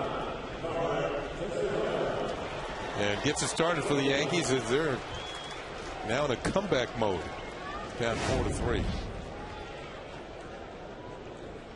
Teixeira 1 for 1 with a sac fly. Morrow deals. 0-1. Morrow's been a reliever and actually likes being a reliever. He said, I love the thrill of coming into a game late, tight game, people on base. Doesn't mind starting, but he's not one of those guys who really wants to start and shuns the relieving aspect. He loves relieving. With his fastball, you can see why. The 0-1. That one's driven into deep center field. Wise back, still back. Reaches up, can't make the play. Ball goes to the wall. Swisher's at third. They're waving him home. Gonzalez throws. Here's the play. He is out. Moving to third is Teixeira. Swisher held up to see the ball got over Wise's head and then was chugging and was waved home by Robbie Thompson. Remember we talked about Wise playing fairly close, and in this case it was an unwise decision. Ball over his head. Teixeira hit it well. And here's the relay. Gonzalez with a strong throw to the plate. Watch Molina sit down in front of the plate and really not give us Swisher anything. Holds on to the throw and is tagged out at the plate. There's the hesitation that Michael was talking about. Now Swisher tries to regain his momentum. Waved home. Here comes the throw. And there's really nothing, no home plate there for him to slide into. Infield is in as Alex lost one to center field. Tagging up is Teixeira. Wise makes the catch. Here comes Teixeira. Here's the throw. Here's the play at the plate. He's out. The Yankees run themselves into 2 outs in the inning and get nothing. So that is an 8-2 double play as Teixeira is tagged out by Molina. Well, this is the first tag out on Swisher as Molina blocks the plate. And then the second one, Teixeira bearing down. Tries to slide around the tag, but a good tag by Molina, and Teixeira knows he's out.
Well, let's take a look at the IOTV HD Super Shot as the Yankees run themselves into 2 outs on the bases. And this is the final one, Kenny.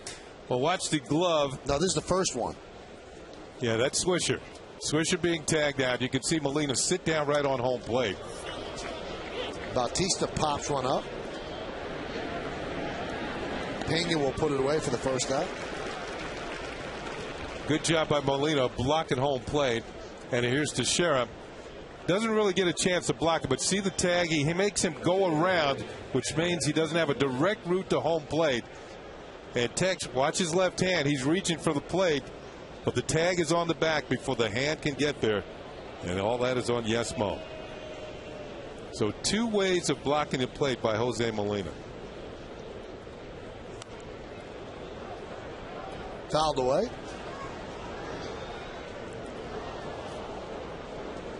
I'm not sure about sending Swisher. Yeah.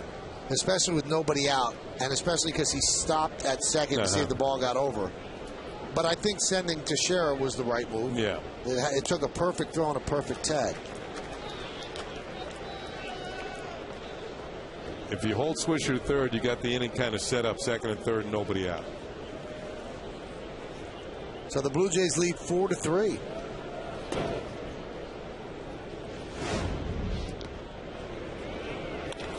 And here's where, as he holds up here to make sure the ball clears the center fielder wise, that's when you might start thinking, you have to watch the relay throw. And it was a good one right there. He could have held him up. He had time to. He was hitting third, Kenny, when the ball was settling to Gonzalez's glove. Yeah. I mean, you still got 90 feet to go, and Gonzalez just has to get rid of the ball. I mean, it was close, but you got a catcher who's not afraid to block the plate. Gonzalez has a strong arm. Right there, Gonzalez has the ball. Yeah. So he's about 8 feet away from third.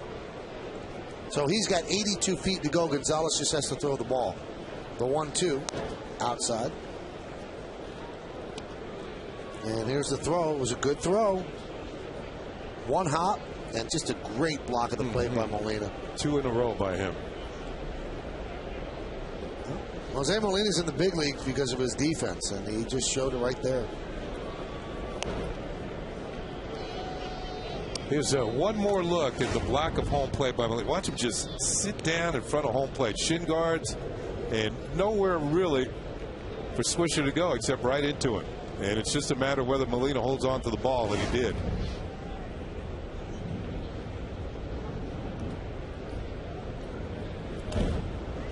Foul back.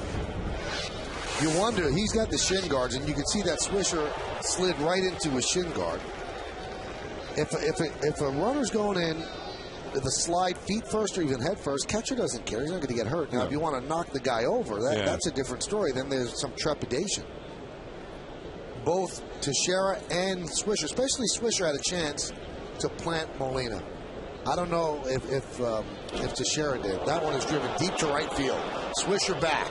He's on the track, looking up. See ya! A home run off the bat of Adam Lind. Third home run allowed by Phil Hughes, and the Blue Jays lead 5-3.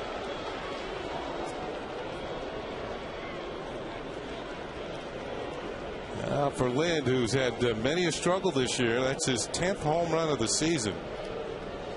When you're hitting about just over 200, your RBI total isn't where it should be. It's only his 37th of the year. This must feel pretty good.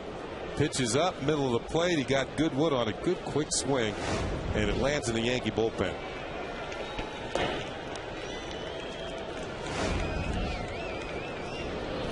There's another. It had that sound off the bat. I think Lynn knew it as well. Just have that feeling as a hitter. You can't hit a ball that well, it's going to stay in the park. Fouled back by Encarnacion. 3 home runs allowed by Hughes, ties his career high. And the home run flying out against Hughes of late, not good. And this time you can't blame it on the skip start. He's on his normal rest and looked great in the first 2 innings, but has labored. That one is fouled away down the right field line.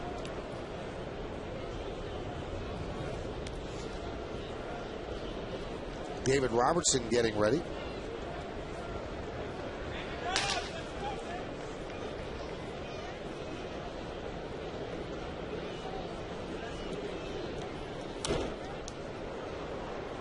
Encarnacion continues to foul it off.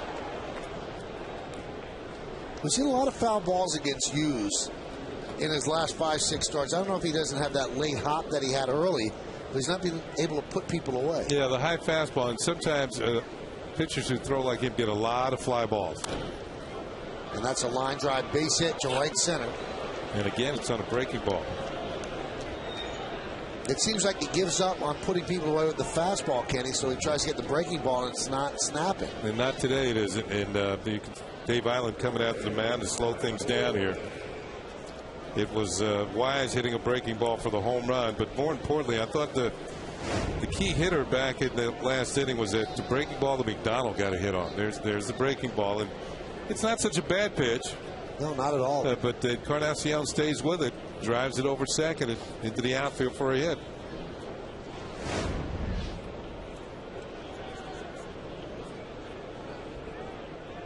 Home games through today, 11 home runs he's allowed, and his ERA 2 runs worse than it is on the road, where he has not allowed a home run. Now, home games still 6-1, but one thing that we said about Phil earlier, gets a lot of offensive support from the Yankees, and that's gone a long way toward that 10-2 record. Yeah, he's going to need that to break through in the win column today. The Yankees are going to have to rally once again.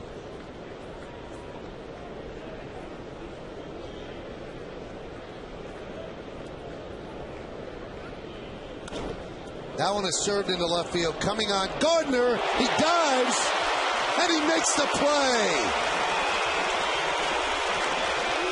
Right off the blades of grass, and he took a base hit away from Overbay. Good play by Brett Gardner. Well, we talked about both Gardner and Granderson covering a lot of ground. Yep, and he did catch it cleanly. Got that glove underneath the ball before it hit the turf. Here it is on Yesmo. The concentration, the catch, and holds on once he hits the ground. Excellent play.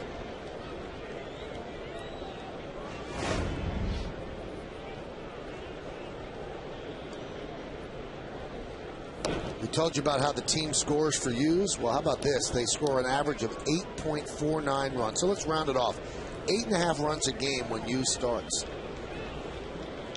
They haven't given him that today. They have 3 runs on the board. It's 5-3 Toronto. Molina fouls it back.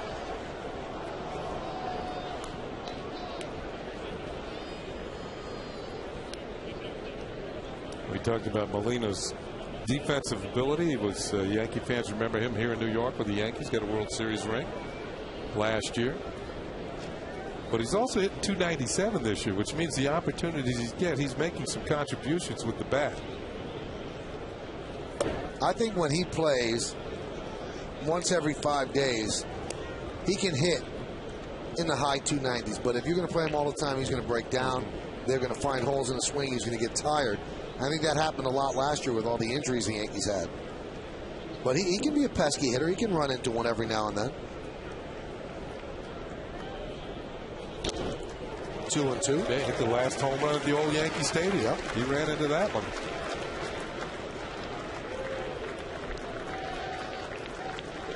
Well, Hughes is about to deliver his 100th pitch of the afternoon. Encarnacion is at first. 2-2 count on Molina. Yankees trail 5-3, top of the 6th. The pitch. And the count is full. John McDonald is on deck.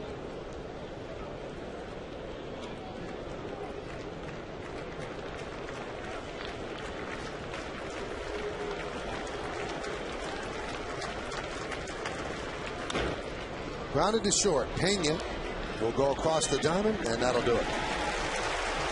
Well, our friends at Miller High Life are proud to be showcasing their partnership with the Iraq and Afghanistan Veterans of America during America's favorite pastime. Here's a sneak peek at how we can give returning vets a piece of the high life.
Hear Joe's thoughts on the week series against the Mariners and the Blue Jays. Plus, get a preview of the upcoming West Coast road trip. It's a new Joe Girardi show today after the postgame only on Yes. And then following the Joe Girardi show, Yankees on Deck, presented by Tops Attacks.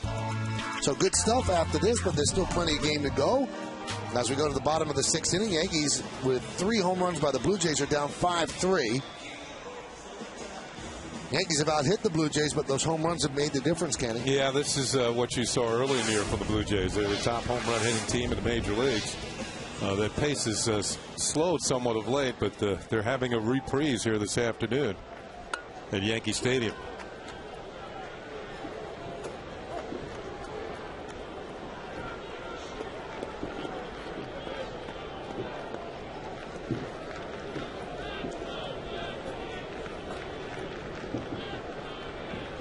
Robinson Cano will lead off.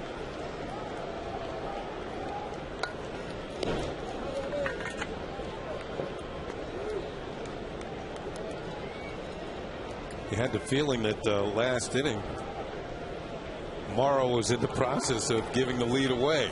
Now he has an extra run to work with. 2 Yankees thrown out at home plate.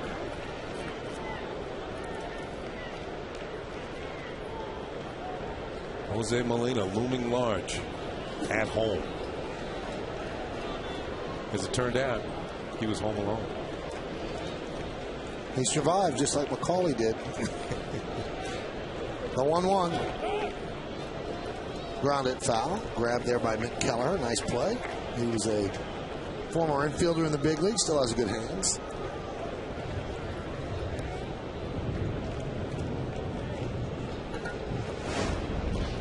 Look at that smooth. Looked it right into the hand. Look at Mo. You can't do it any better than that. And yes, Mo, it looked very smooth. Killer.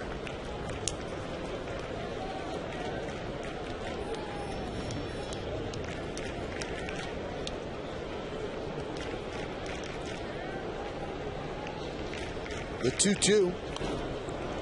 Fouled away. Yeah, Kelleher's done a great job with the infielders, including Robinson Cano. You know, we've seen Robbie make some great plays this year, but I don't know if Robinson Cano has been any better at this point in any season than he is right now. Not only with at the bat, he's having a great year, but in the field. The 2-2 is about to be delivered by Morrow. Cano continuing to battle. And Cano has made just 1 error this year at second base.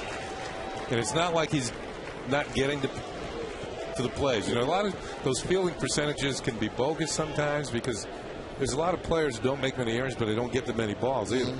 So Cano does have the range, and for him to have just 1 error through halfway point in the season, pretty darn good.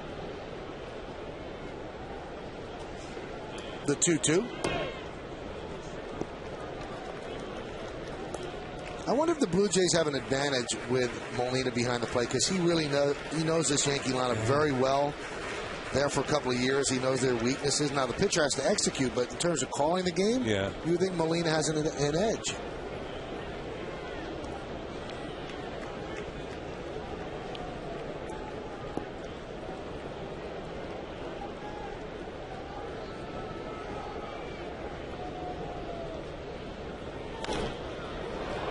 Popped up.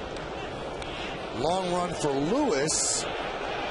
And he makes the play right by the seats for the first out.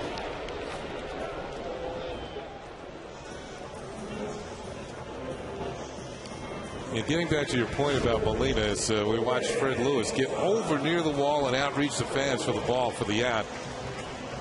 You're right. When you're a backup catcher, you're watching the whole game, not just the other team. So I'm sure he didn't come to the stadium on days when he wasn't catching just to eat his lunch. He was here to be a catcher and be in the game as if he were playing.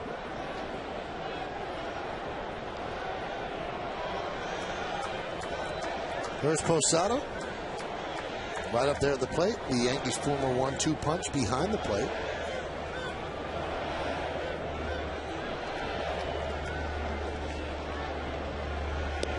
Pitch is high.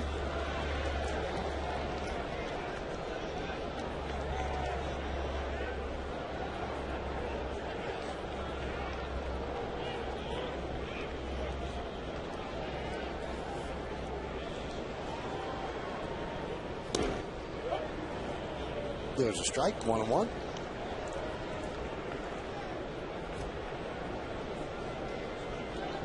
Morrow is sneaking up on the 100 pitch mark. Hot shot up the middle. Ooh. Almost hit Morrow, almost hit second base. You can't hit the ball harder than that. Posada with a 1-out single. Man, that was close. The reaction was a little late by Morrow as this ball is a hot shot. Ooh.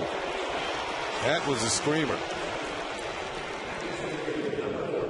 That's so scary, Kenny. Because he reacts. He didn't actually. Oh, that was just over his shoulder and into center field for the hit. I was going to say, but the season. Oh, man, it's scarier and scarier. Granderson fouls it back.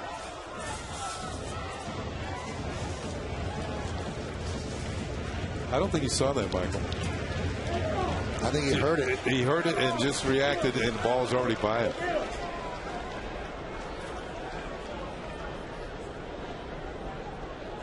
Sean Camp up in the Blue Jay bullpen. Grounded foul outside of first. Grabbed there by Overbay. Yankees are in first place on July 4th. Significant? Yes. Why? Well, the Yankees have won the American League East title in each of the past 7 seasons in which they led the division on the morning of July 4th. And those are the standings right now, a half game ahead of the Red Sox. They won in 96, 98, 99, 2000, 1, 2, 3, and 4. The last time they didn't win the division under those circumstances was back in 1987. And check this out, Kenny. They led the American League East by 4 games on the morning of July 4th in 1987. And they finished the season in 4th place, 9 games behind the Tigers. Ooh. But that 87 team did not have great pitching. And that's what eventually brought them down to earth. The 1-2. Count 2-2.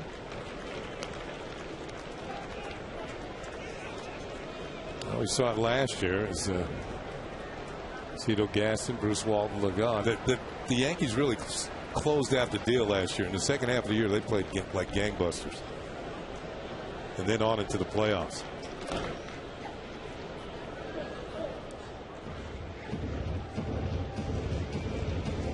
I was about to say that the season high in pitches for Morrow is 112. Now he's at 105. That's why you see the bullpen going.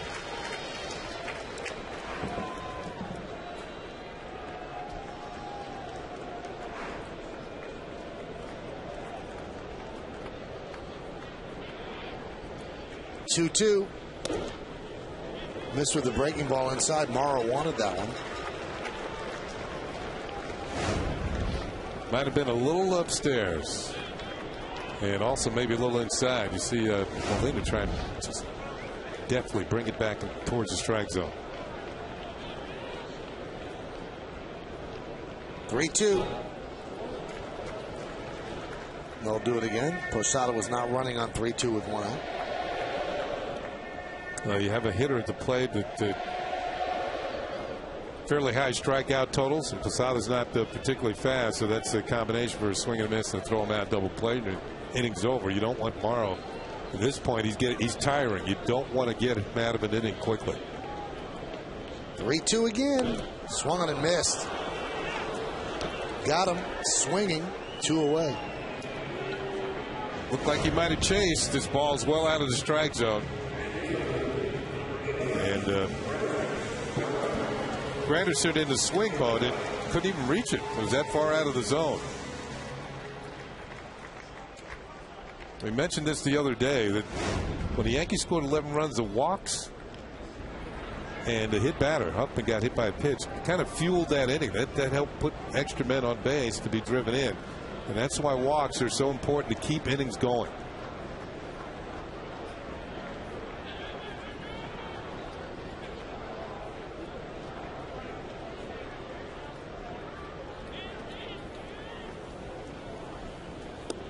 Pitch to Gardner's inside. They're really letting Morrow out there, as Kenny said, approaching a season high pitch count.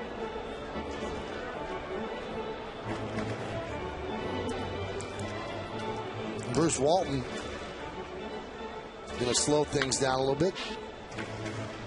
Yeah, he knows he's getting tired. He wants to give him a little bit of a break. Probably let him work out of this himself. If he doesn't get Gardner, he might be coming out of the game. John Buck jogging briskly into the bullpen. Get them another catcher to catch some of the relievers out there. Kind of dirty work for an all-star. He's chosen the American League All-Star team. Scott Downs now joins camp.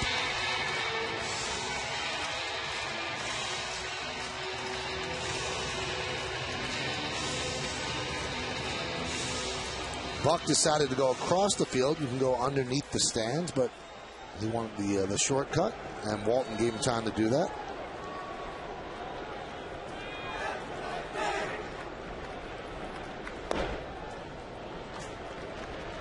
Pitch is low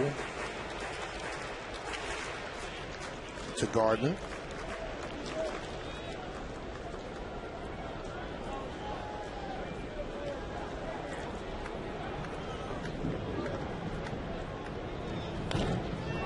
Driven out to center field. Wise back. And he fights the sun and he loses as the ball drops to the ground. Gardner might score. Posada does. Here comes Gardner. He's in there. And the Yankees have tied the game at 5.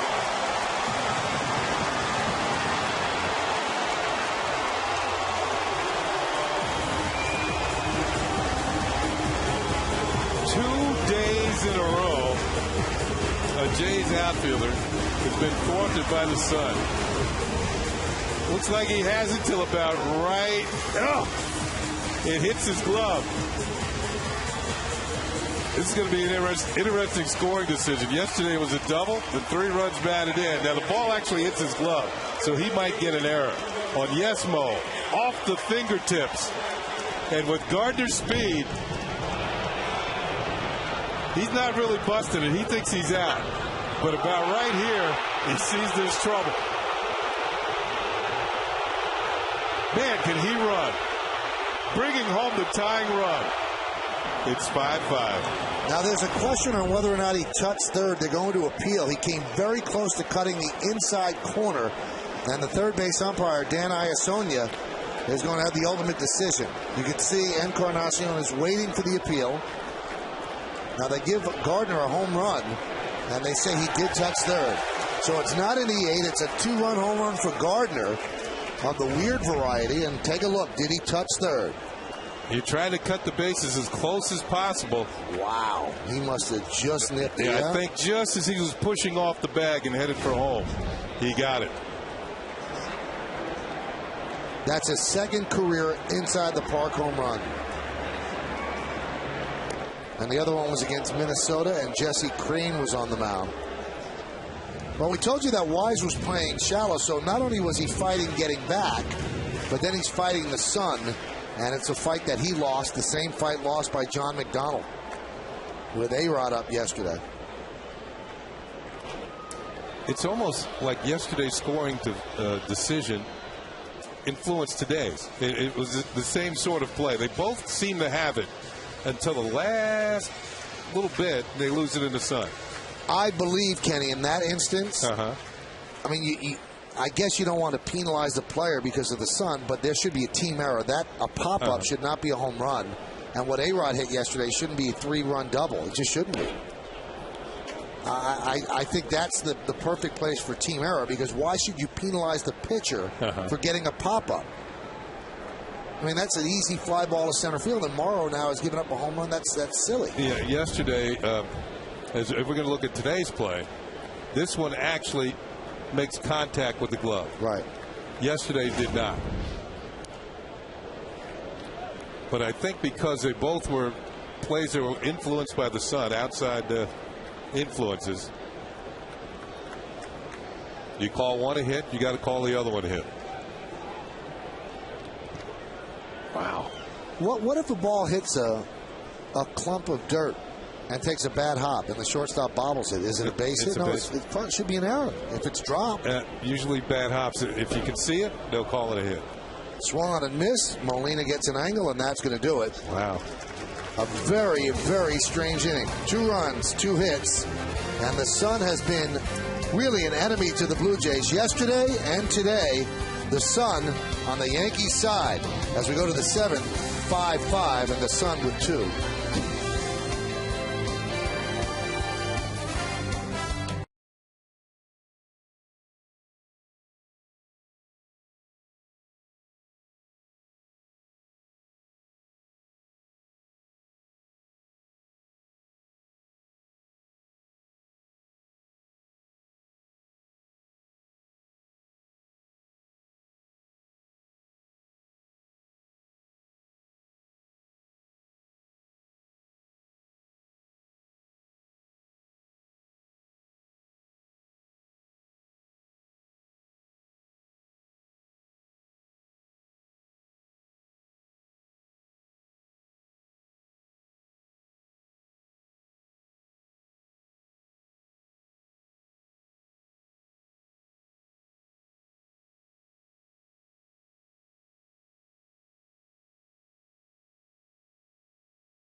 You want to take it? Well, we're going to take another look at the play in center field off the bat of Brett Gardner. Here's the swing. It looked like a lazy high fly ball that was going to end the inning. Dwayne Wise drifting back. He's there, loses it in the sun. The ball rolls all the way to the wall. And Wise is going to get back in, but not nearly in time to get Gardner, who circles the bases. Wise just wants to get out of the ballpark somehow. He had the glasses on, though, so he had all the help he needed with sunglasses. If he used the glove, it still didn't help. Damaso Marte comes on for the Yankees. Phil Hughes' day is over. This is the way Jeter does it, Kenny. See, he's actually got the glove. You can see with the glove creating the shadow over his face and blocking out the sun. I mean, Wise tried it. It just didn't work in his case. It is weird, Kenny. The Yankees have not had a problem with the sun in any of the 3 games because familiarity gives them an advantage, I think. Well, let's look at it this way, too. The Jays play in a dome stadium most of the time. Most of the time. The roof can open on the nice days, but when you're up there at Rogers Center, the outfield is in shadows because of the roof.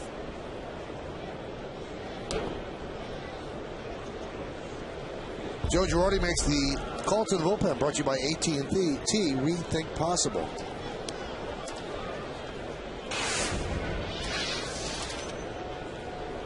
Those are the numbers.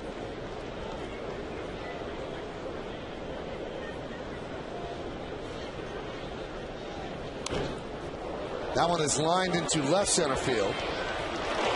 And Granderson has been taking a couple of very odd routes, but he has not misplayed a ball yet for the first out.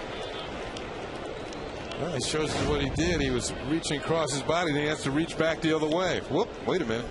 Change horses in midstream and still makes the play. Now, I would give you a million guesses, Kenny, if you could tell me the man who had the last inside the park home run against the Jays, and I don't think you'd get it. I know it wasn't me. It's somebody who was probably slower than you.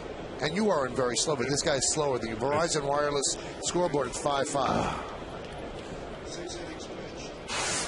Can you give me a team? Yeah, I can give you a team. No, I can't give you the. Yeah, okay. Oh, Posada looks like he got hit there. Oh, man. All right, the team is Milwaukee. Ted Simmons? Prince Fielder. Prince? In 2008. Well, that looked like it got. Oh, no. Jorge pulled away from Gene Monahan. Yeah, both catchers have been taking a lot of punishment today. Yeah, I think they're taking him out of the game. That is not a good sign for Posada, who is about as tough as nails, to come out of this game. We'll have to take a look at what happened. And here comes Francisco Cervelli in from the bullpen. Here it is. Let's see what happened. Fred Lewis. Oh, the same thing that happened to Molina early in the game. That was off the gloved hand, too. It's kind of right off the fingertips and might probably bent the fingers back. Man. Barely foul tips it, and you can see right away what happened with the glove. It drops the glove right away in pain.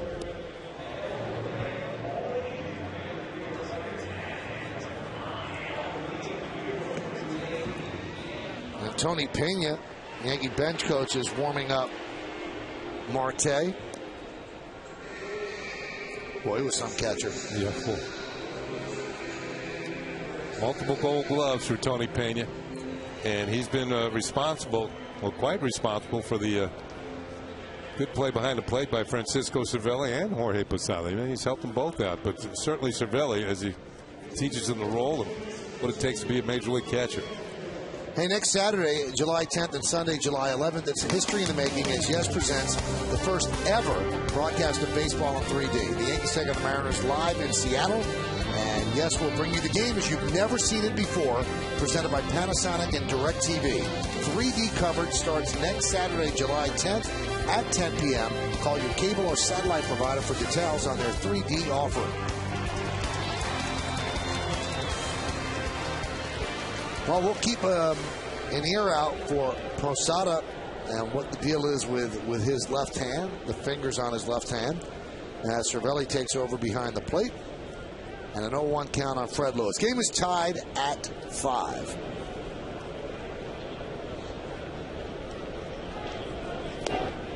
Good breaking ball.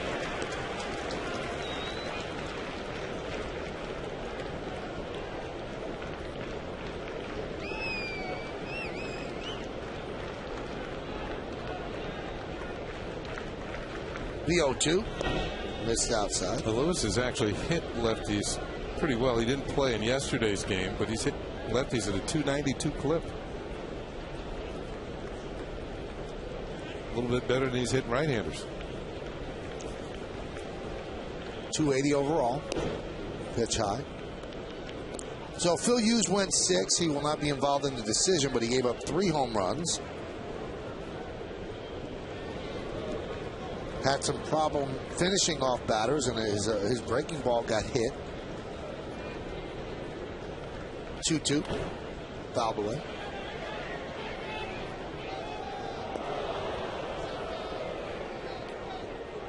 David Robertson, who pitched on Friday, and he and Chan-Ho Park actually gave up the 5 runs as the Blue Jays won the first game of the series 6-1 in 11 innings.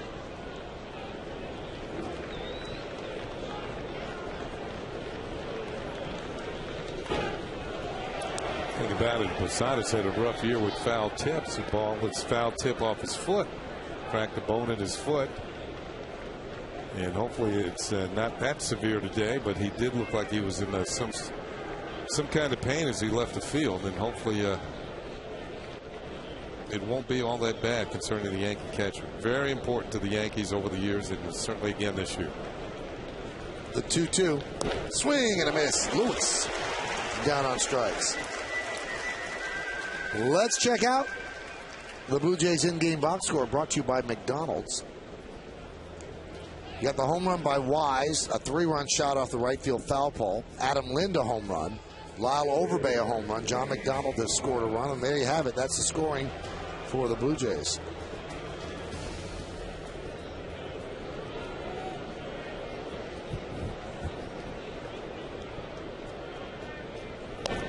Swing and a miss by Wise.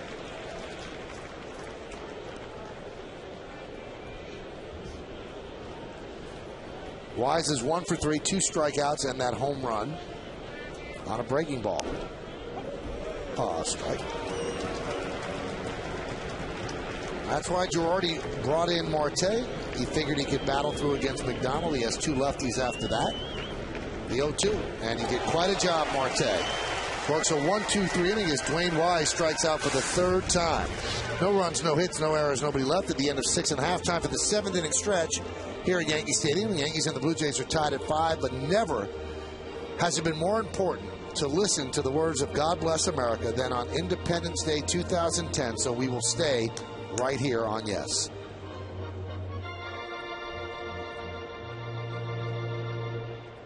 Attention, please, ladies and gentlemen. Will you please rise and remove your caps? Please direct your attention now to the microphone behind home plate and welcome back Alyssa Lunan and the official vocalist of the West Point Band, United States Army Sergeant First Class Mary Kay Messenger. In honor of the servicemen and women stationed around the globe, they will now perform God Bless America. God bless America, land that I love. Stand beside her and guide her through the night with the light from above. From the mountains to the prairies, to the oceans wide with foam. God bless America, my home sweet home. God bless America, my home sweet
On the WB Mason postgame show, but still a lot to go before then as we head to the bottom of the 7th inning. It's a 5-5 game, and a new pitcher for the Blue Jays is Sean Camp, and he's had quite a season. 25 strikeouts, only 32 hits at 42 2/3 innings. Reliable pitchers out of the bullpen for Cito Gaston. Here's Derek Jeter.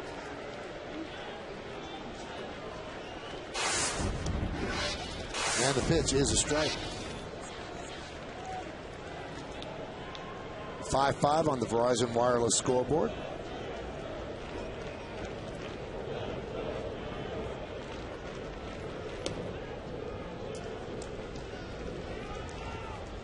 18 of Camp's last 20 appearances have been scoreless.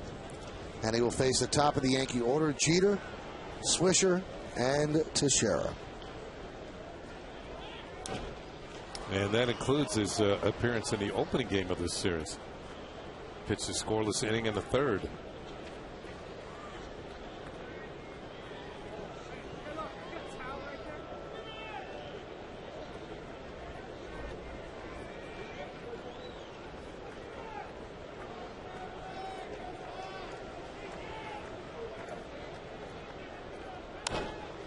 Ground ball, base hit. So Jeter with a leadoff single here in the seventh. Let's take a look right now at the Yankees in-game box score, which is brought to you by McDonald's. And it's up to the moment as we had that base hit for Jeter. Nick Swisher also with a double. Mark Teixeira is 2 for 2 with a sac fly. So a double and a ribby. Alex Rodriguez has a ribby.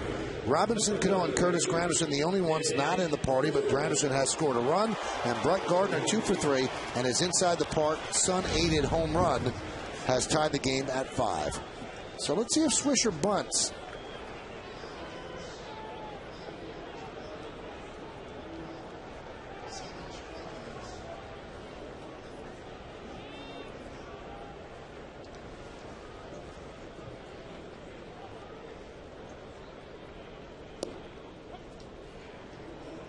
No sign of the bunt by Swish.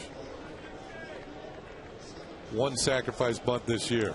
3 last year.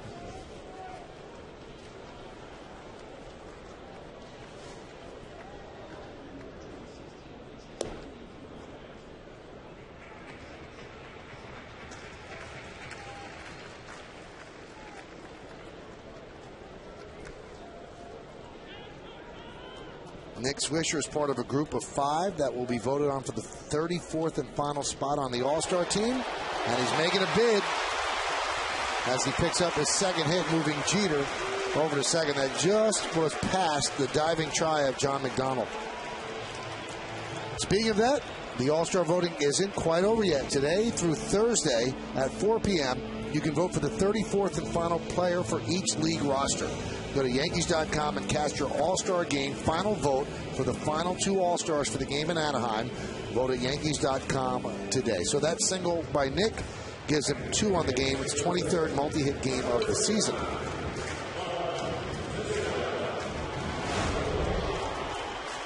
See how he gets this one. Is it off the end?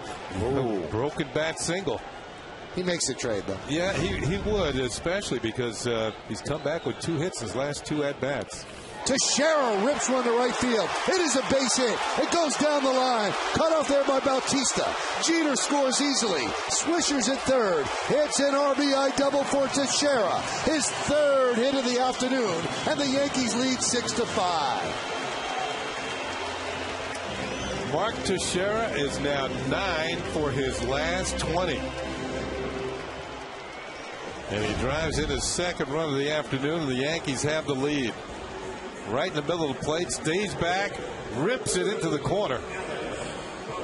And we mentioned how well Sean Camp has been pitching. The Yankees are set up here, 2nd and 3rd. Nobody out. They already have a run in.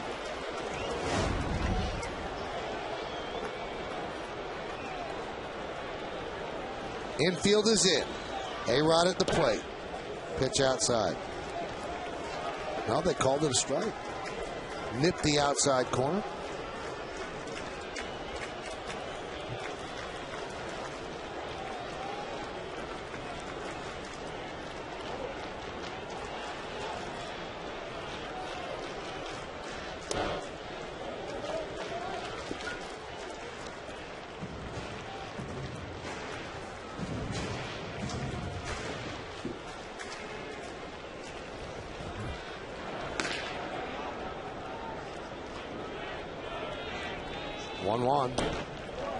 Yankees would like to tack on some runs, make it a little easier for their bullpen, which has been a little shaky of late. You've got Swisher at 3rd, and Teixeira is at 2nd. Teixeira went from May 9th to July 2nd without a game with 2 extra base hits. Now he's had 2 extra base hits in each of his last 2 games. And slowly the average is creeping up. Tech's now at 244. He'd been under 230 for the longest time. Plus, he's starting to hit from both sides of the plate.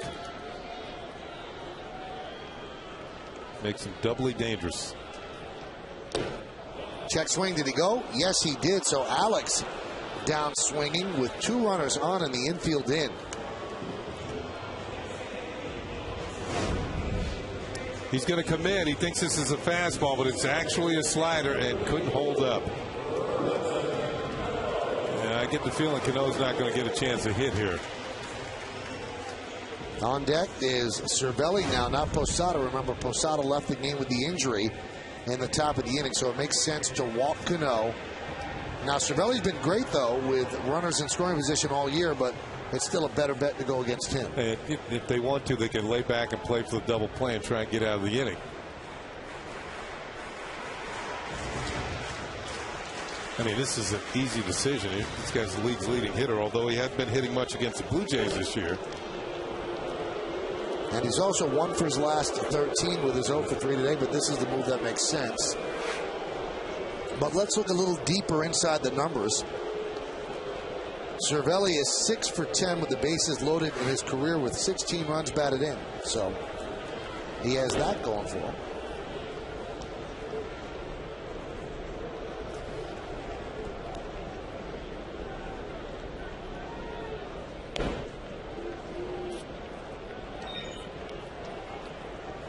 So an intentional walk issued to Cano. 1 run already in here in the 7th. Jeter single through the left side. Swisher single to right center.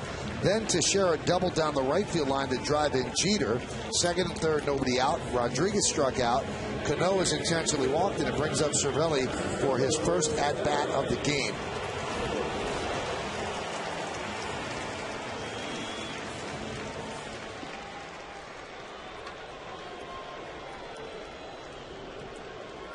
Kenny, they keep the infield in now rather than trying to play for the double play. Well, maybe they're taking into account Cervelli's ability to run. No, he's not Maury Wills. You know, we're talking about how Cervelli has done well with the bases loaded. Blue Jays actually had a player back in the day with them and also played with Cleveland. Pat Tabler, who's in the next booth. His career with the bases loaded was amazing. 43 for 88, 489. With the bases loaded.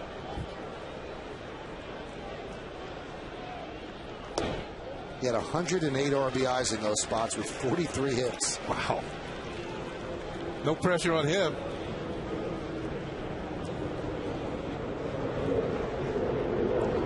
Swisher's at third. Teixeira's at second. Cano is at first. The 1-1. And a strike.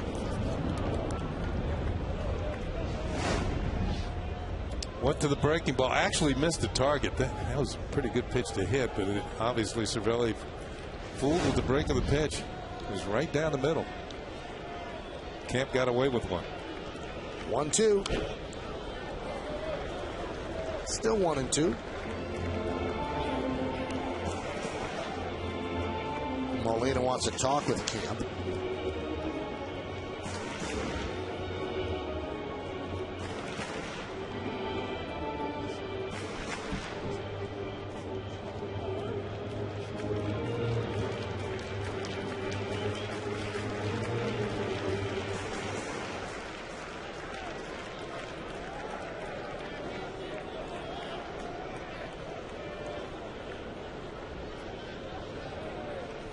By the way, Cano was walked intentionally for the 6th time this year. That's a new career high for a season.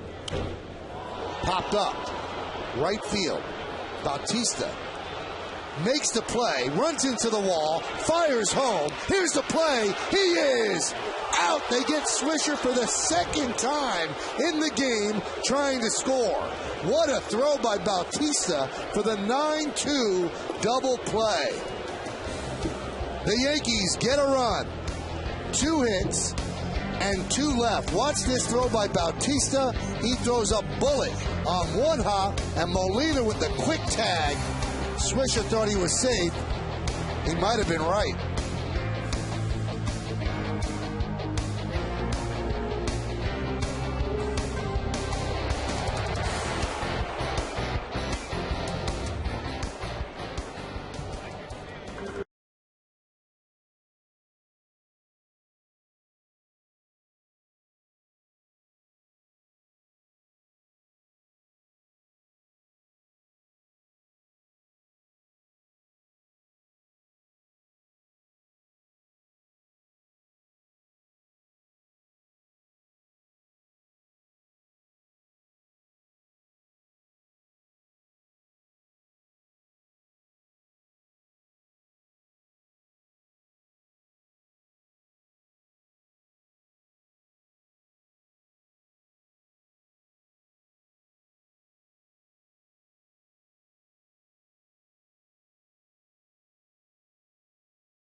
directions to try to knock the ball loose. To make them feel at home, yes. right? Yeah. Or maybe get yourself safe.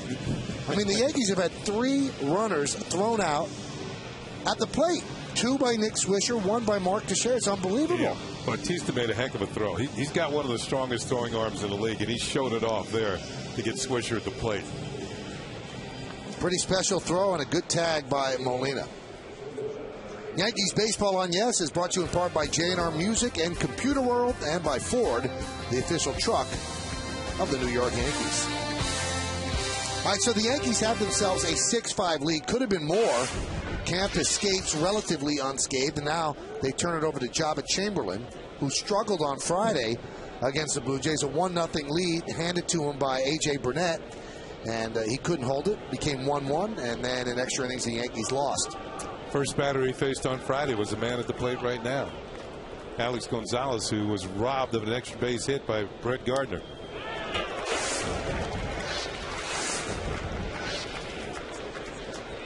Jabba has struggled in day games this year. In day games, Jabba's ERA is 7.94. Night games, 4.09. Now, I was talking to Girardi about Jabba's inconsistency because sometimes he looks really good on the mound. The 0-1, he said Friday he hadn't pitched in 4 days. He said, you know, we kind of lean toward giving him rest when we can. He said, but I think he pitches better when he pitches more. So now he's only had 1 day off. Let's see how he performs today.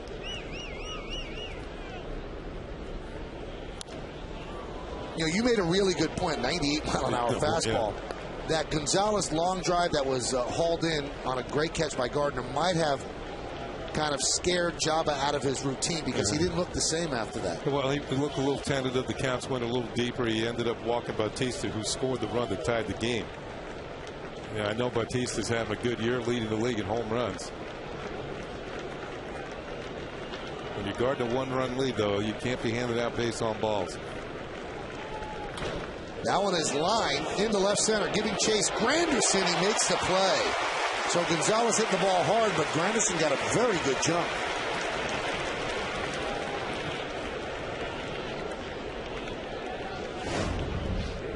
See Granderson at the top of your screen. He's almost off of the crack of the bat. And closes the gap in left center field and hauls it in. So for the second time, Gonzalez hit the ball hard. Facing Jabba Chamberlain, comes up empty. Here is Jose Bautista, who had that great throw to end the bottom of the 7th. That one is lined to left field. It is a base hit. Gardner will cut it off before it goes to the wall, and Bautista makes a big turn. He stops right there at first. So 2 well-struck balls against Chamberlain. Hey, Bautista is a fastball hitter. Loves the fastball. And that one was right there for him to pick on. And he's a really good high fastball hitter, but then he drags this one into the corner. Good play by Gardner to get to it, hold him to a long single. Well, we broke down the rest angle, Kenny. In 14 appearances on 1 day's rest, which is what he's working on now, Jabba has a 5.54 ERA. In 5 games on the second day of back-to-back appearances, Jabba's ERA is 1.93. So the more work, the better. It's a delicate balancing act, though, because you don't want to overwork him, but they've got to figure out a formula because they really need this guy. Yeah, Joe Girardi and Dave Island very rarely have any one of the relievers throw 3 days in a row out of the bullpen. It's usually 2 and a day of rest.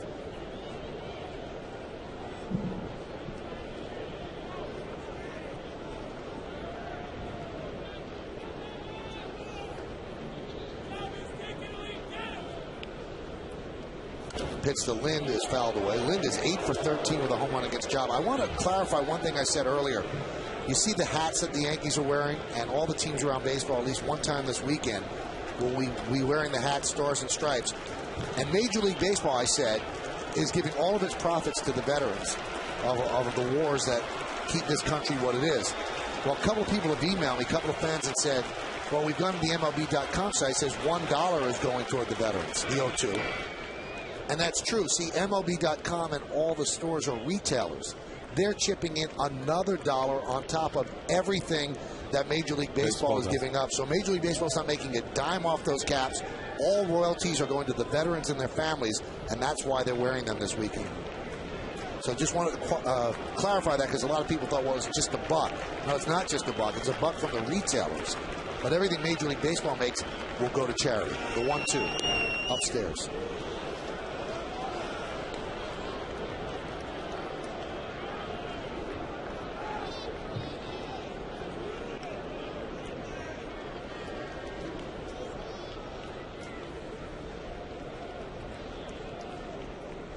There's the history between the two. As I said, 8 for 13, 1 of the 8 a home run.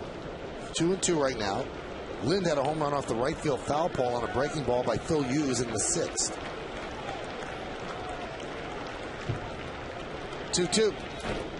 That one is driven to right and foul. Cervelli goes out to talk to Jabba. That one kind of hung, and Lind was a little too quick. Keep him focused. Target's low and away, and he does not hit the target. It's towards the middle. Concentrate on the glove.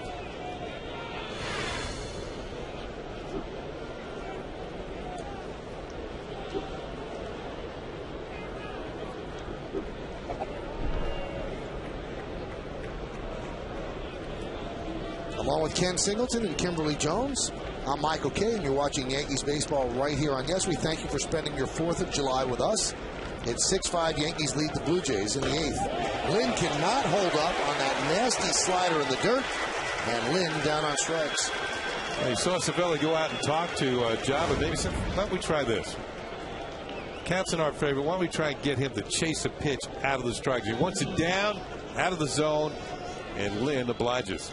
Thinks it's a fastball down and in. Left-hand hitters like that sort of pitch, but it's actually a slider bounce. Good stop by Cervelli. Probably said, you throw it, I will stop it. And they pick up the strikeout. Encarnacion. Breaking ball strike.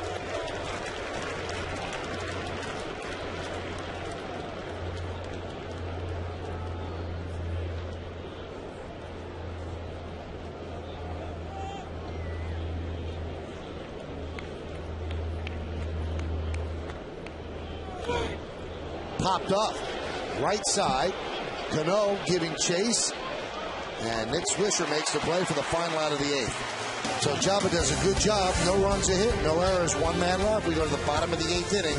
Yankees 6-5 over the Blue Jays.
asking you to vote along with us for the Chevy Player of the Game. Text your vote to 58772. You can vote online at YesNetwork.com. Today's candidates are number 1, Brett Gardner, number 2, Ramiro Pena, number 3, Mark Teixeira, and number 4, Dwayne Wise. You can vote now, make your voice heard. Standard text messaging rates apply. Curtis Granderson will dig in against Scott Downs, the new pitcher for the Blue Jays, as the Yankees lead 6-5.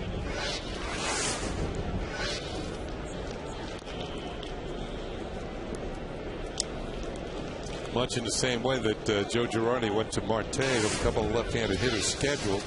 Cito Gaston returns the favor as we look at the numbers on Downs this year. Pretty good year, 2.88 ERA out of the bullpen. Only 7 walks in 34 and a third innings.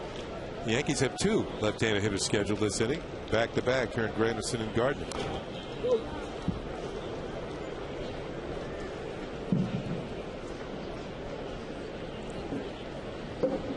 I did some investigating, Kenny. You've done it before. Yep. I don't know how valuable it will be, but I'm wondering. We're watching Phil Hughes. It doesn't seem like he has some of that late life. The velocity's the same. He's been at 93 consistently all year, but he's not putting people away.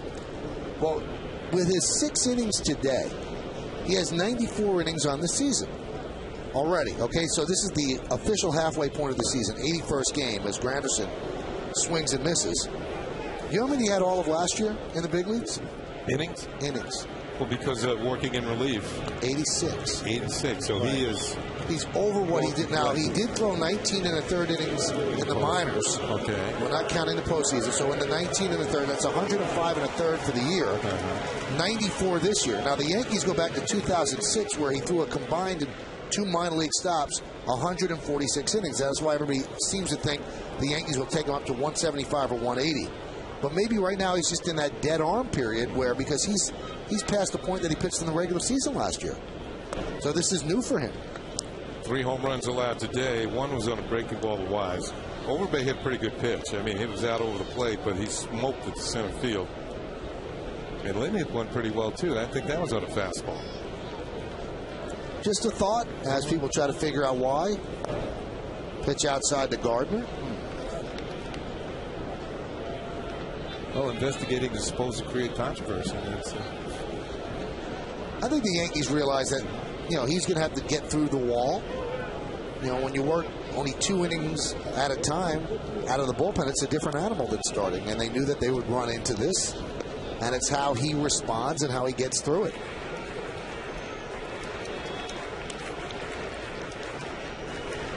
If you joined us late, Phil Hughes, Mariano, Sabathia, all chosen for the American League All-Star game. Conspicuously absent is Andy Pettit, the 2-1. There's a strike. Now, Pettit will likely make it because Sabathia is starting next Sunday against Seattle.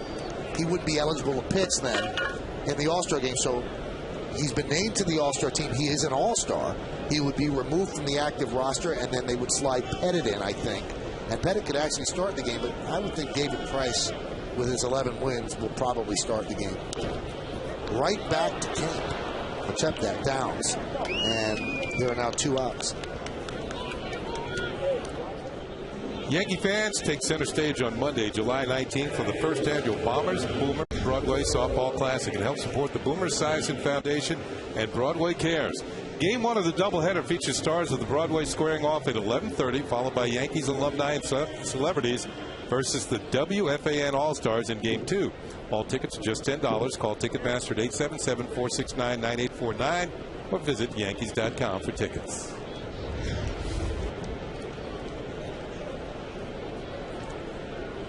Crowd of 46,810 here on July 4th.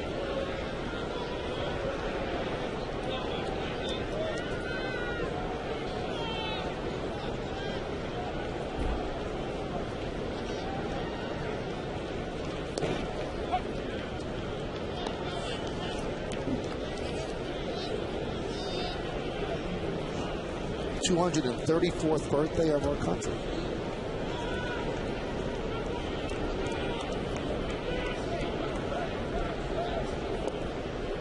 Pitch is low.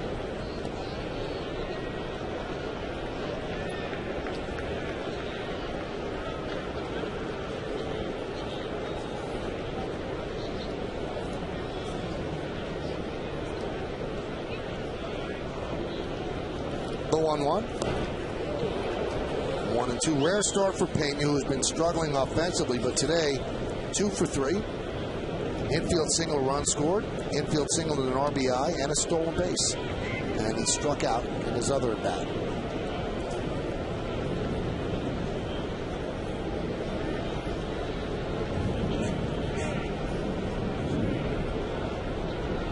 It's a little fan with a little fan. The 1-2.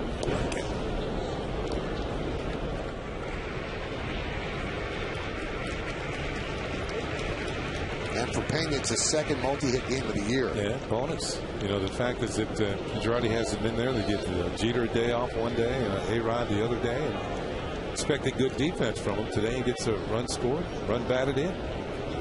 Swing and a miss. So Pena down. A good job by Scott Downs. The 9th inning coming up. And the Blue Jays will try to go up against Mariano Rivera.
Now the Land Rover drives of the game. Why get a car when you can own a Land Rover?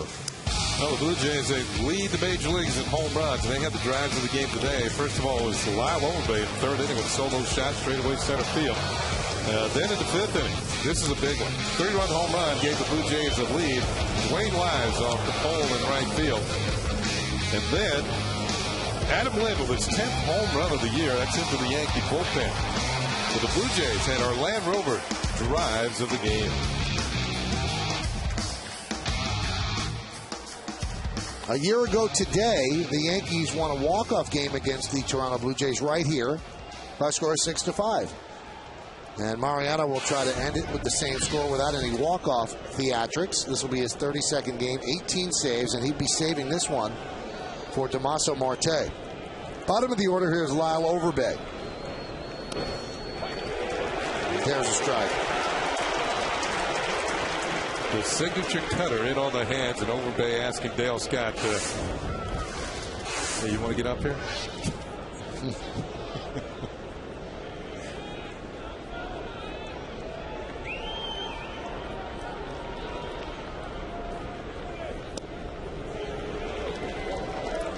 I remember doing that to a fan in Nolan Ryan that struck me out for the 3rd time.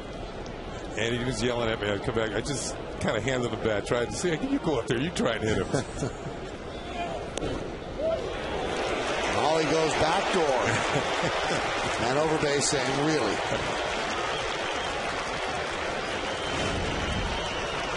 Watch the glove. Overbay might have had a beep on that one, but still Mariano gets the call.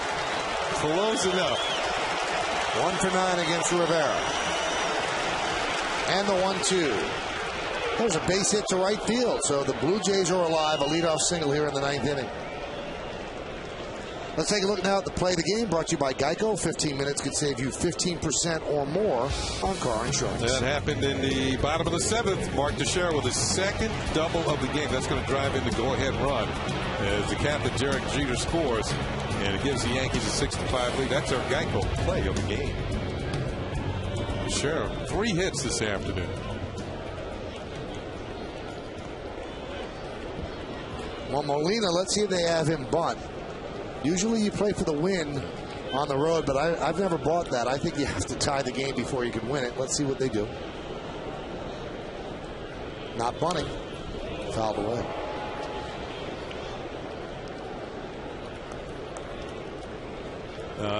I think realizing what the Yankees have offensively, they're not going to play for the tie. They're going to go for the win.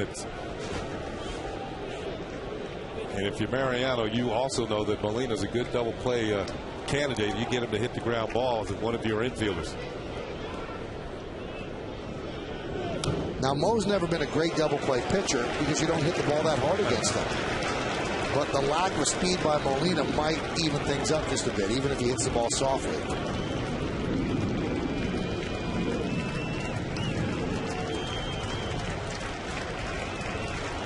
After the game, the Yankees will head to Oakland. 3-game set against the A's and then 4 against Seattle in Seattle. The 0-2.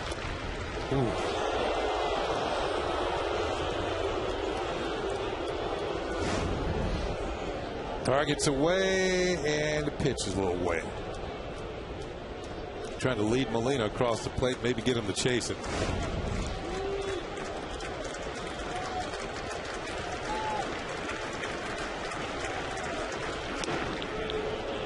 Almost hit Molina. I don't think he would have minded that, but he gets kind of shrugged out of the way.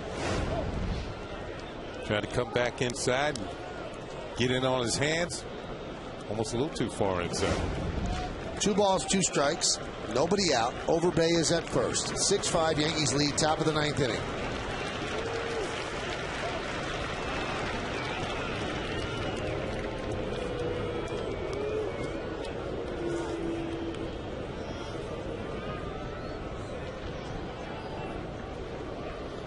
Well, Molina knows Mo very well, caught him. But I don't think familiarity helps with Mariano. There have been batters facing him for years. The 2-2. Swing and a miss. Got him. 1 out.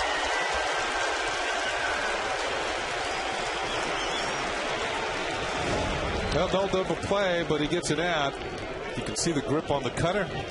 And the swing and a miss. Well, now John Buck, who was chosen for the American League All-Star team, he is going to pinch hit for John McDonald. Tomorrow, the Yankees start another West Coast road trip with the first of 3 against the A's. Complete coverage starts at 9:30 with the Tri-State Ford pregame. Then Kenny Singleton and John Flaherty have the call. Yankees-A's tomorrow at 9:30 only on Yes. How about the Yankees' last road trip for the West Coast? Yep. And it all happens for the All-Star game. Last year, they had 2 after the All-Star in September. Game. Yeah. John Buck 0 for 6 lifetime against Rivera. Right back up the middle. Now he's 1 for 7 as Overbay will stop that second total. 2 singles against Rivera. And the tying runs at second base for the Blue Jays at the top of the order coming up. John Buck is one of those hitters who doesn't waste much time. He's going to be swinging at the first pitch, and he hits one right by Mariano's right leg and into the outfield for a hit.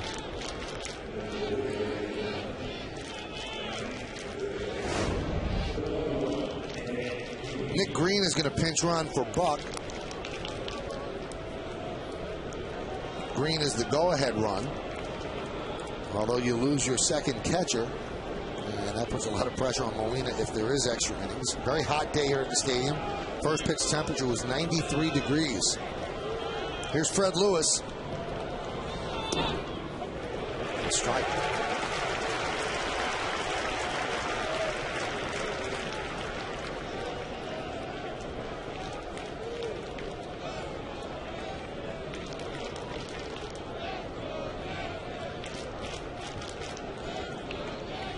The 0-1. Soft ground ball to short. They get one. That's all they get, and they barely got one, as Green was right there, and Overbay moves to third with the tying run. Oh, when you said soft and Lewis's speed, that means it's going to be difficult to get the double play. And you can see he's well across the bag at first base. Lewis has a pretty good speed. Ball not hit hard enough to get the double play. There's one. And the relay throw to first, not in time. And that's going to bring up Dwayne Wise, and he's been right in the middle of everything. He gave the Blue Jays a lead with a 3-run home run off the right field foul pole against Phil Hughes. Then he dropped a fly ball in center field because of the sun by Brett Gardner, and that made it a 2-run inside the park home run that tied the game at 5.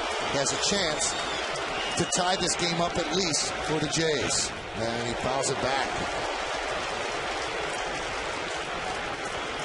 Wise is in center field today. Vernon Wells is 0 for his last 18. He has not gotten off the bench yet. This is the first time that Wise has ever faced Mariano Rivera.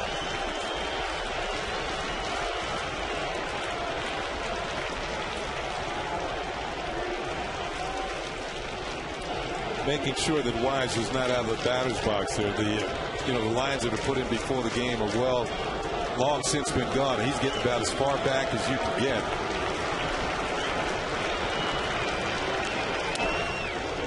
Now remember, all you have to have is a toe touching the line, but the line has been obliterated. Right across here. See the remnants of it. The right-hand hitter's batter's box.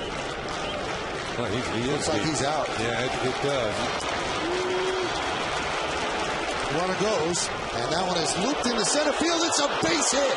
That'll tie the game. Moving to third is Lewis. It's an RBI single for Dwayne Wise, and we are tied at 6.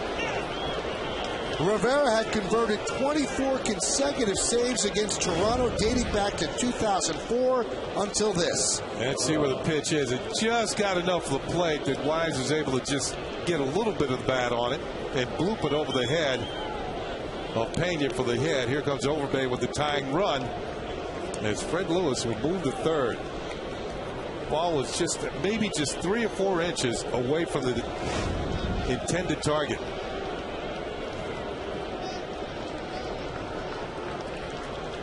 Here's Alex Gonzalez. Count 1-0. So Mariano, who has been near flawless of late, today was again chosen for the All-Star team, blows the save here on July 4th. And it's the first run that Mariano has allowed since May 21st. He has to get Gonzalez here to give the Yankees a walk-off chance in the bottom of the 9th. And there's a strike. Mariano's throwing hard. You see 93 miles an hour, which is outstanding.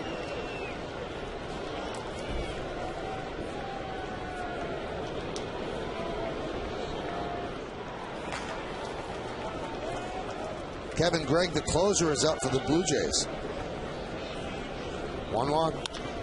Grounded to third. A-Rod right there. He goes the short way, and they get the force, and that will do it. But the Blue Jays have tied the game. 1 run on 3 hits against Mariano. And 2 men left. The Yankees are going to win this. There's going to be pie involved. 6-6 as we go to the bottom of the 9th.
analysis of this game, plus a look around the rest of the majors. And Kimberly Jones talks to the team in the clubhouse. It's all coming up later. How much later, we don't know, but it is on Yes.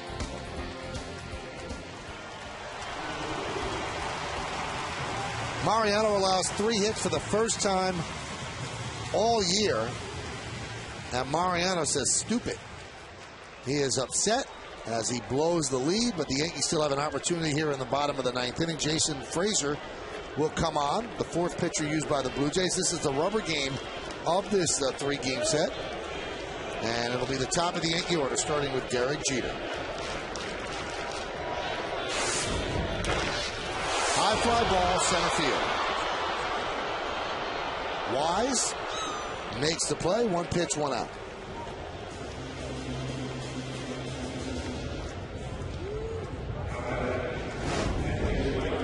Here's Wise at center.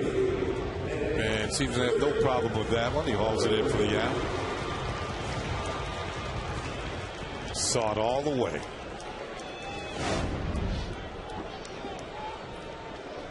Here's Nick Swisher. Swisher 2 for 4 today. There's the numbers on Frazier. 35th game, 3-1. More than a strikeout per inning. For a while, he was closing games. And has 3 saves on the season.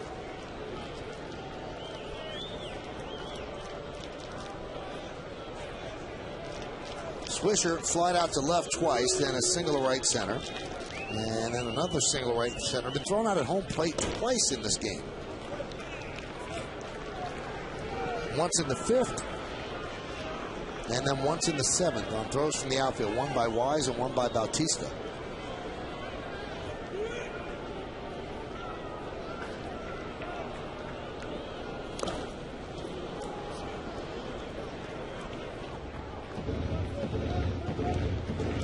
The Yankees have not lost a game all year when leading after 8. We told you Swisher one of 5 candidates for the final spot on the American League All-Star team. And you could vote at MLB.com, Yankees.com. It's between those 5.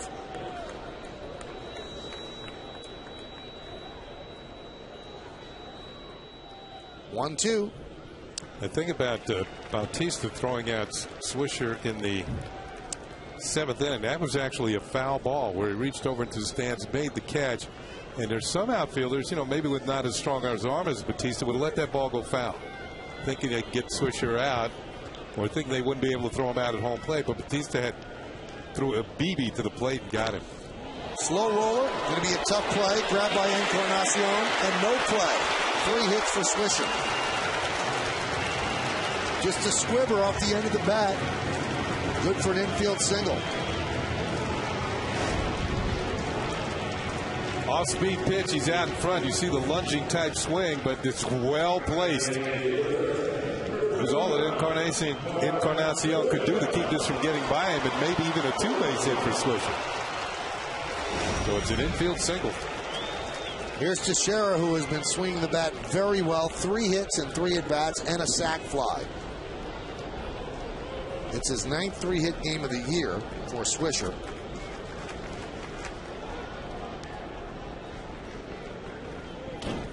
That one's popped up and out of play.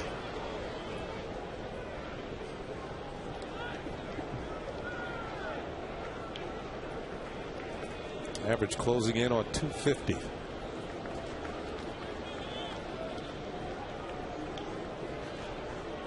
Sure, he'd like to go to the All-Star break with a 250 average. That's a high climb from where he had been. Off to an awful start over the first couple of months of the season, but really starting to swing the bat well now. The Jays don't shift for Teixeira as other teams do. The 2 infielders on the left side are actually on the left side. Third baseman pulled off the line, but nothing drastic. The 0-1. The outfielders are in a no doubles defense, as Michael was talking about the infield. They don't want the ball over their heads, but one of the things here, if it's a little blooper, there's no way they're going to keep Swisher from going from first to third. Plenty of room between the infielders and the outfielders.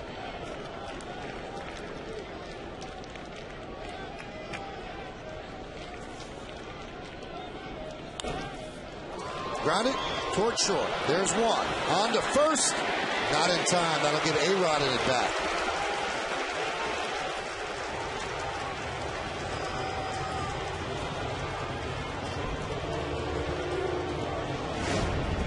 Gonzalez had to go to his right, so this lengthens the play.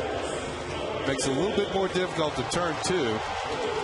That is Nick Green at second base. You can see Teixeira easily across the bag, so the inning continues.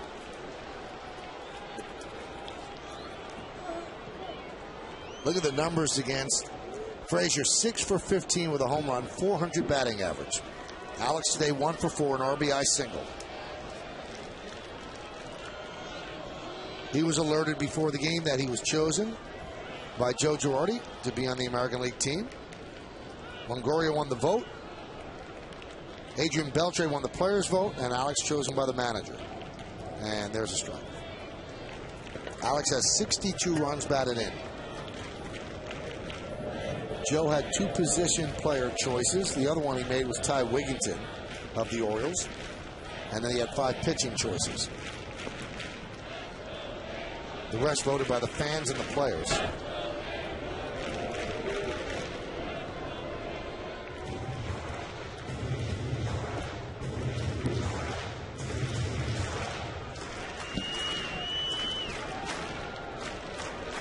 Encarnacion deep and hugging the line at third, guarding against the extra base hit.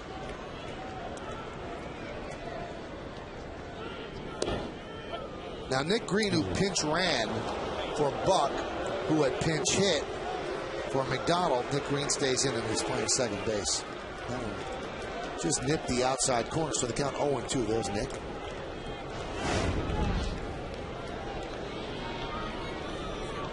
If it got the outside corner, it barely did.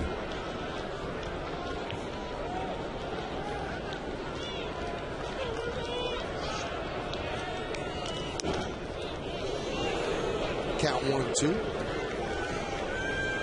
Long game and a long day for the home plate umpire, Dale Scott, with the equipment on and the mask. It's hot down there between innings.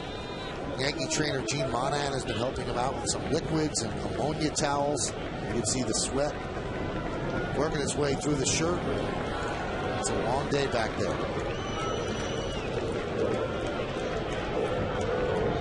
A 1-2. Swing and a miss. Alex down on strikes. And that'll do it for the Yankees in the 9th inning. No runs a hit, no errors, and 1 man left. Bonus Cantos. Free baseball coming up. We go to the 10th, 6-6.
One of his umpiring mates making sure he's okay, getting some hydration.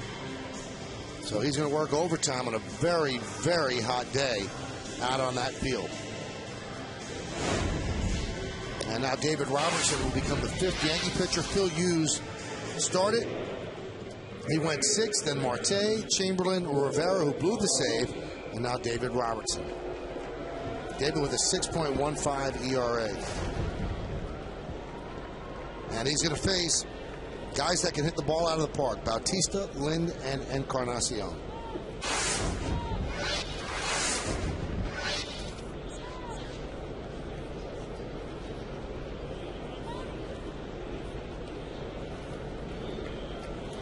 Blue Jay hitters dangerous early in the count. They're looking for the heat. Bautista in particular. He got the heat, but in a good spot. That's what you got to do. You got to hit the corners with him.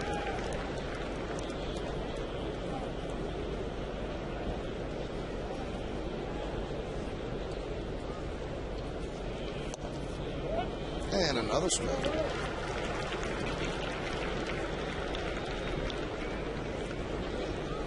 Now Robertson can expand the zone. He can try and get him to chase, whether it's up and out of the zone or down and away out of the zone.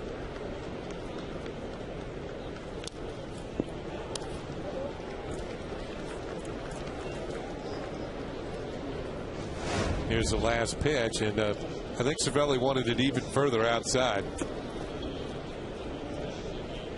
Bautista put it to, well, fouled it off. Too close to being a strike. Missed outside. Good fastball for Robertson at 93. Last outing for Robertson was on Friday. 1 1/3, 3 hits, 4 runs, 2 walks, didn't strike out.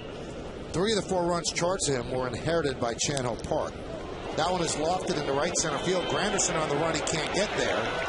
And a base hit to start off the inning by Jose Bautista. 3rd hit for Bautista. When you look at Bautista, I mean, he started the day with a .229 batting average. And playing deep, the outfielders are back. They don't want anything over their heads, and drops in for a base hit. That's what I'm talking about. Even if the ball's not hit all that well, it's going to drop in.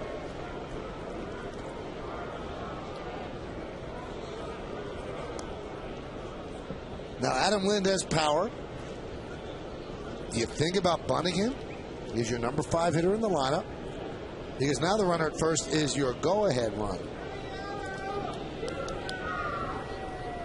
Well, you're going to ask him to do something he's not used to doing. So I don't believe he's going to be bunting. And he's not? Yeah. Count 1-0. These are the guys who are supposed to be driving into runs. I always look at Cito as a hitter's manager. You hear about players' managers? He's a hitter's manager. He gets it. That's what he was. Yep. And when he first came to big leagues, he was a hitting coach. And he also served as a hitting coach after his first stint as the Blue Jay manager, which is, you know, he didn't find odd at all. He was okay with doing that.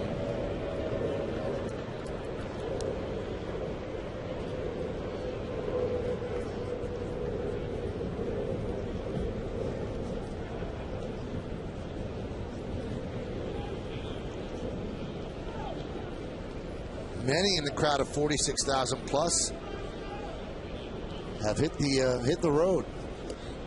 Long day here, and as we mentioned, it is hot on the field and in the stands.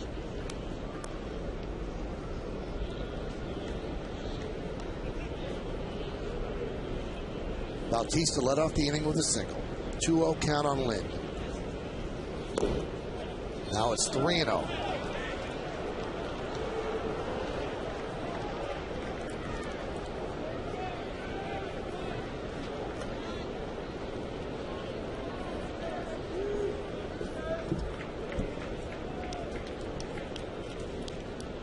Do they green light him? Taking all the way, a fastball strike. Yeah, they figured a walk would move Bautista into scoring position. You don't want Lind to get over, extend himself. He sees that green light, get too happy, and swing at a pitch out of the zone.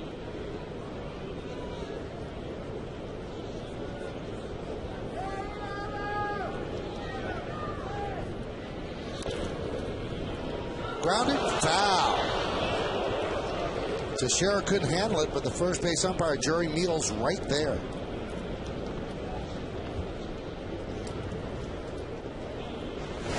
Well, Yankee fans have seen Teixeira make good plays. You figure if he can't handle it, it's got to be foul. Just had to reach too far for it. Ball off the thumb of his glove. Came up a little higher than he thought, but it was a foul ball, as Yesmo indicates.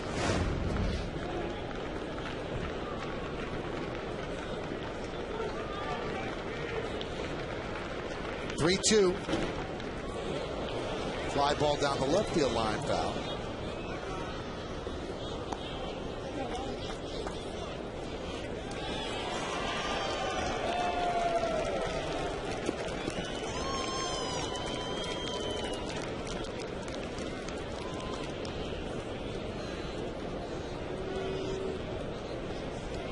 Watching Batista at first, he was not on the move, and maybe one of the reasons is because Lind is second in the league in striking out. So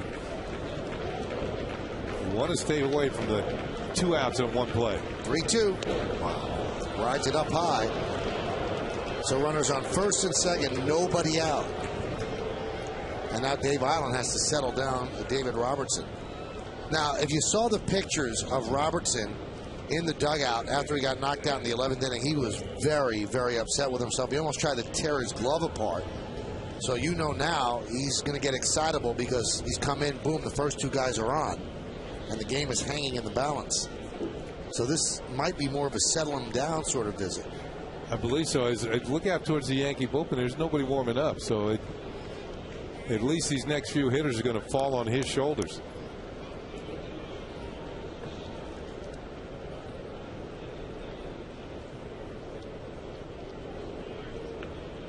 Some stretching there by Chano Park, but nobody's throwing. Here's Encarnacion. The Yankees are expecting the bunt. At least Alex is. He's in on the grass. And that's bunted straight up in the air. Alex lets it bounce. He's going to get the force at second. And they get the double play. Alex let it drop, almost a bad move, but his strong arm got him at second base. He had nobody to throw the ball to at third to get that runner. You know what? If you're Encarnacion, he didn't run. There's a pop-up. He's looking. Now he decided. And he who hesitates is lost. This is the reason why the Yankees get the double play. Good strong arm by Pena. Encarnacion did not run when the ball was popped up, and the Yankees are able to get 2. He's looking. He's a spectator. A-Rod looks to third. There's nobody there. He has to go to second, and there's the strong arm you were talking about. The force at second to throw to first on the spectator. Encarnacion, he goes 5-6-4 for the double play, with Cano covering at first base. And now they will intentionally walk Lyle Overbay, who started the rally in the 9th inning against Rivera.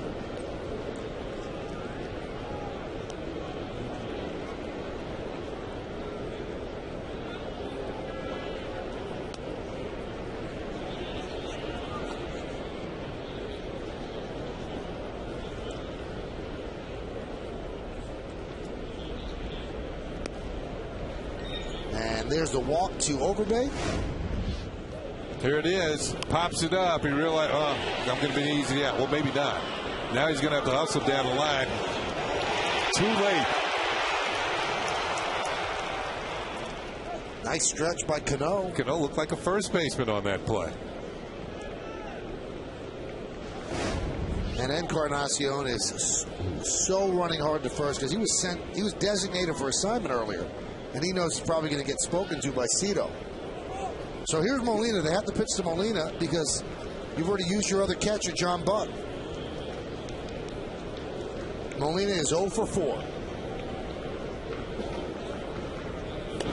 Chases a high fastball. He has a 5-game hitting streak on the line. He has 6 for his last 22. Chad Godin warming. Chases another high fastball, the count 0-2. 1 strike away from getting out of a jam. You know, Encarnacion hustles. He changes the whole complexion of Because they have first and third and 1 out. And you have to face over them. Yeah.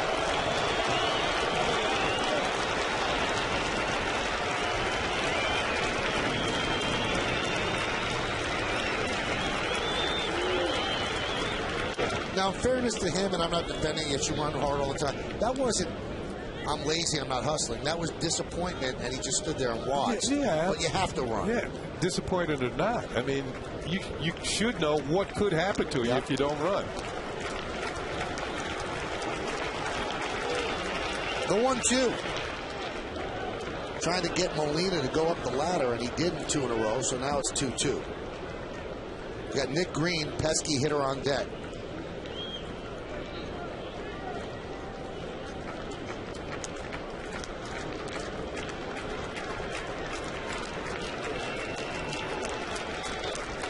Two balls, 2 strikes, 2 outs, 2 on. First and third. We're in the 10th.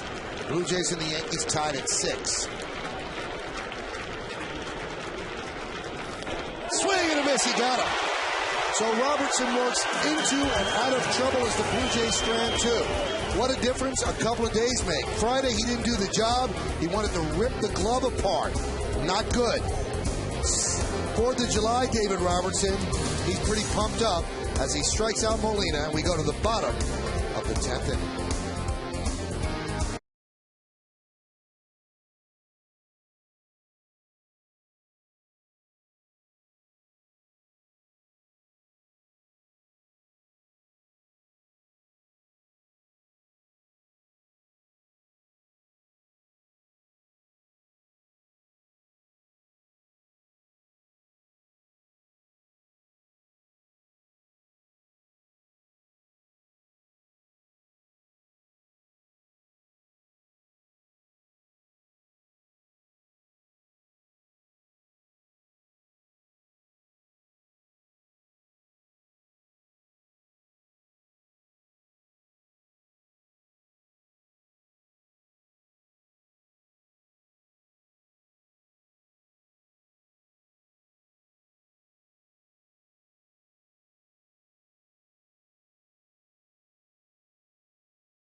Nancy Newman is back in the studio with highlights and analysis of this game, plus a look around the rest of the majors. And Kimberly Jones talks to the team in the clubhouse. It's all coming up later, only on Yes.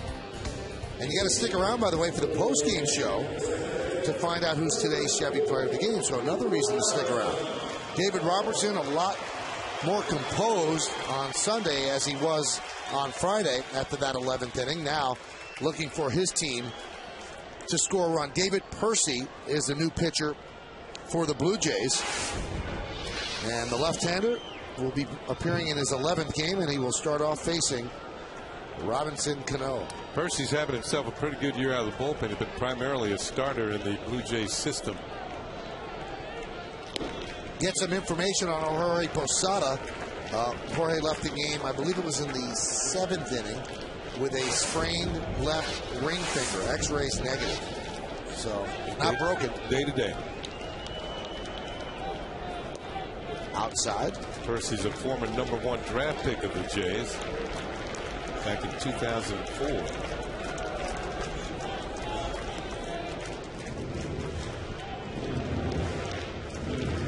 But after being used as a starter, now coming out of the bullpen. And you saw the pretty good numbers for him.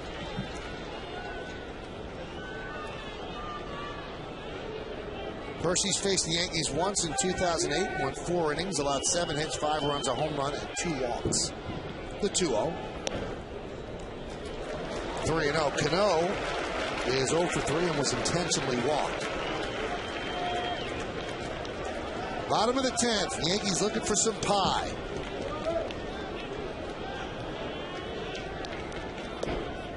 And now the winning run is on base as Cano is walked on 4 pitches.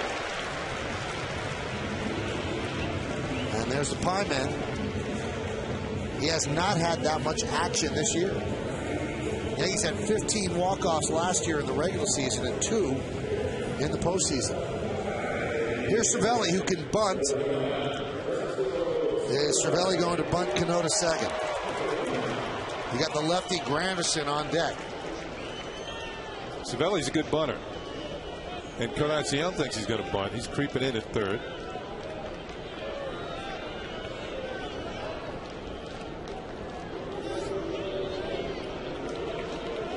So this is the 5th pitcher used by the Jays. Brandon Morrow started. Sean Kemp, Scott Downs, Jason Frazier, and now David Percy.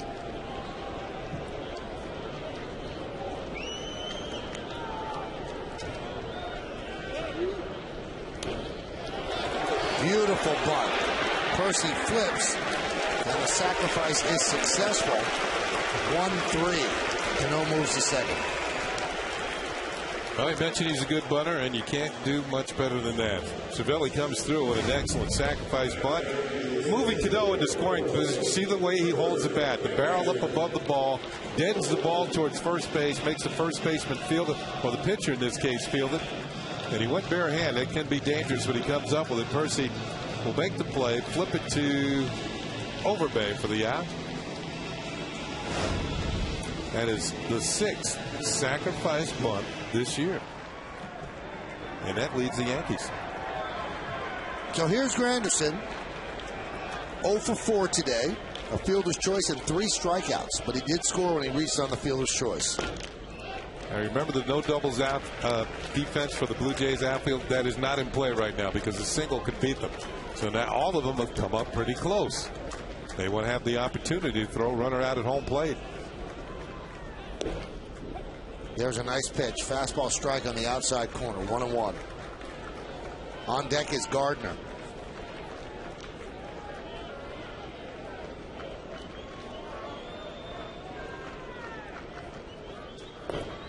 Weak hack right there in the count 1-2.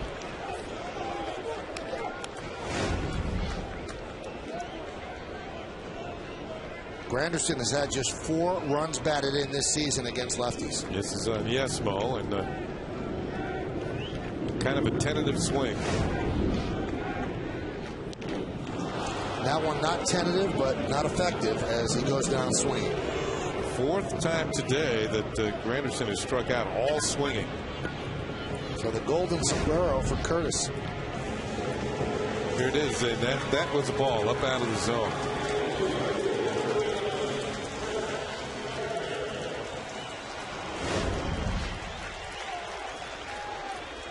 The best arm in the outfield belongs to Bautista. Both Wise and Lewis have decent arms. Here's Gardner. Cano leads off second with the winning run. 6-6 game, bottom of the 10th. Count 1-0.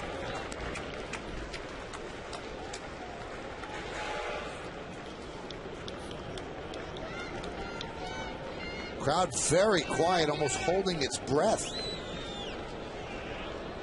Not much noise at all. Good swing. Yeah, you swing like that, and you can see Gardner's reaction. He knew he should have hit this one. Put it in play with authority. Up a little bit. Couldn't quite get on top of it. The barrel of the bat was there, but he was just underneath it.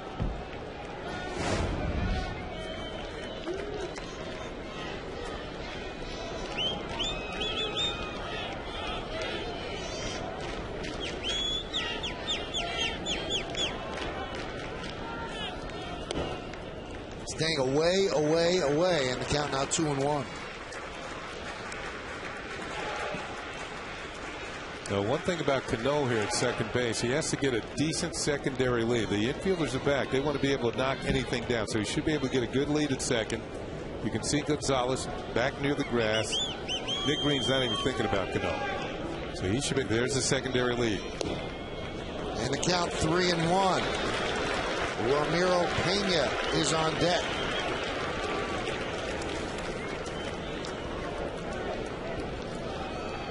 Remember, the Yankees have Marcus Thames on the bench. He could pinch hit. The Blue Jays don't have anybody warming up, so it will be Thames against a righty. I'll check that, a lefty, the 3-1. But they don't want to get to that as they go 3-2 on Gardner.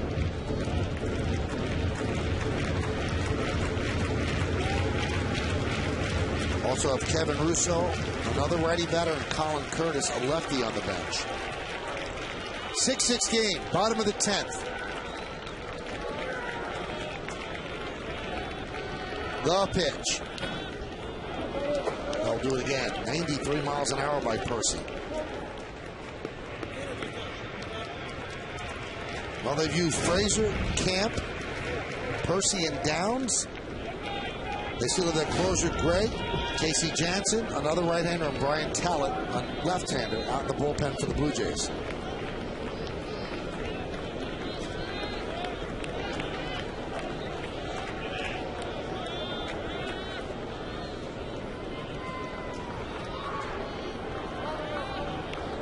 The 3-2. He walked him. Let's see if they let Pena bunt. Or should Pena bat. They're calling him back now. Yep. And it will be Marcus Thames.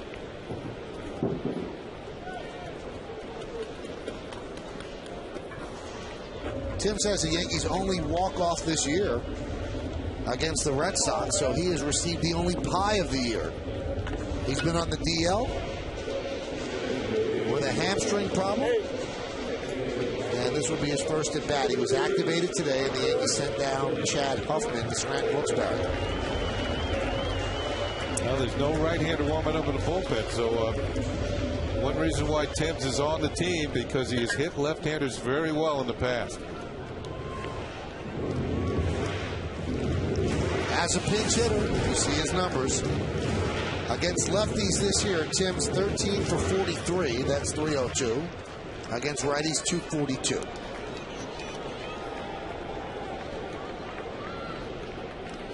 Well, the runner at second is all that counts. That's Cano. The only reason the runner at first counts is if there could be a force at second on a tough ground ball, but Gardner has great speed.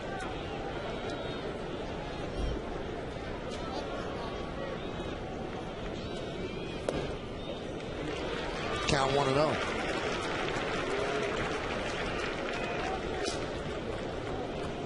Thames, of course, this is his first at bat since coming off the DL.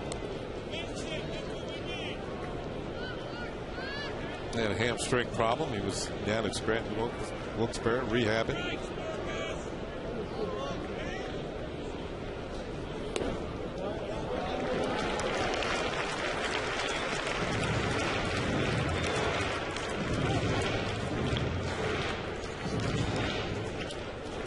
On deck is Jeter.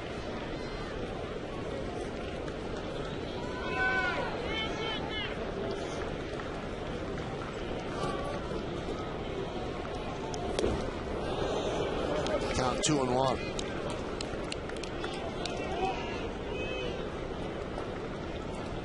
A minute away from 5 o'clock here at the stadium.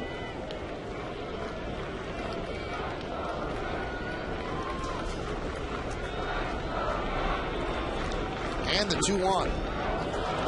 Count 3-1. We told you about the one walk-off the Yankees have had, and there it is against the Red Sox. Into the night, into the seats, off Papelbon, and into a group of Yankees at home plate. And that was on May 17th of this year. Does he have another swing like that in him? He doesn't need a long ball, he needs a single. Yankees have had 3 runners thrown out at home in this game.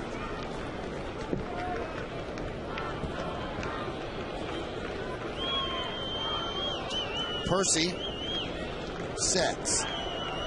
And the 3-1. Pulled the string a bit in the count 3-2. So that's going to help the Yankees a bit because now Cano will go with the pitch. Target's in, and he missed the target, but still gets the desired result on the swing and a miss.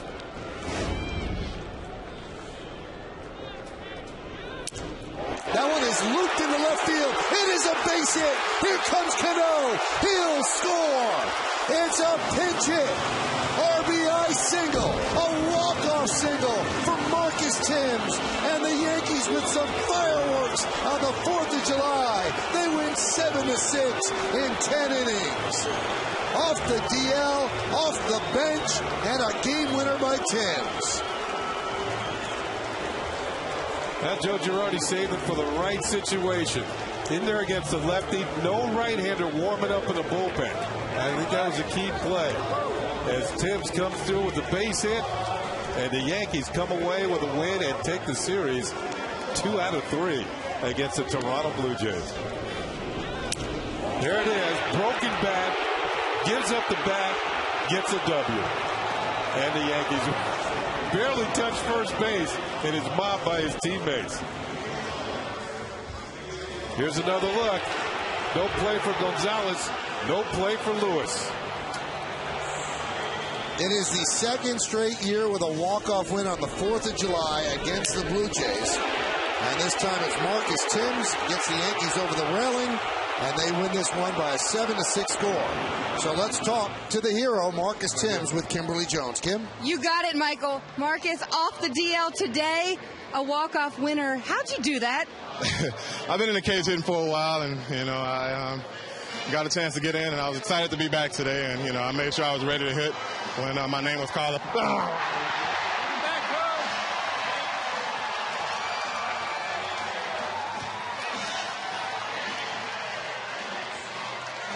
Did you know that was coming? I heard the crowd, so I kind of figured it. But it was great to get the win, and I'm glad I had a chance to get in there and do something to help the team. Pinch hitting's not easy. How have you adjusted to it so well this season in this role? It's tough. You just got to prepare yourself like you're playing every day, and when you get a chance to get in there, you got to make sure you try to get a good pitch to hit. He jammed me a little bit, broke my bat, but I'll take that. We won the ball game, and it's good to win the series. When AJ just delivered the whipped cream, he said, "Welcome back." It's a dream moment. You script it like this, right? You don't want to go on the DL, but you come back and you hit the walk-up. You're the hero on July 4th. I didn't want to go on the DL, but I was excited to get back. When I got back last night, I got to the ballpark early today. I missed the guys, and I missed coming out and being a part of this team, and just great to be back. Well, they missed you, Marcus. Thank you. Happy 4th. We'll talk to you soon. All right, thanks. Michael? Thank you, Kimberly, and thank you to Marcus Thames. So he gets the walk-off win. 2 straight 4th of Julys with some pie fireworks here at the stadium, each time again.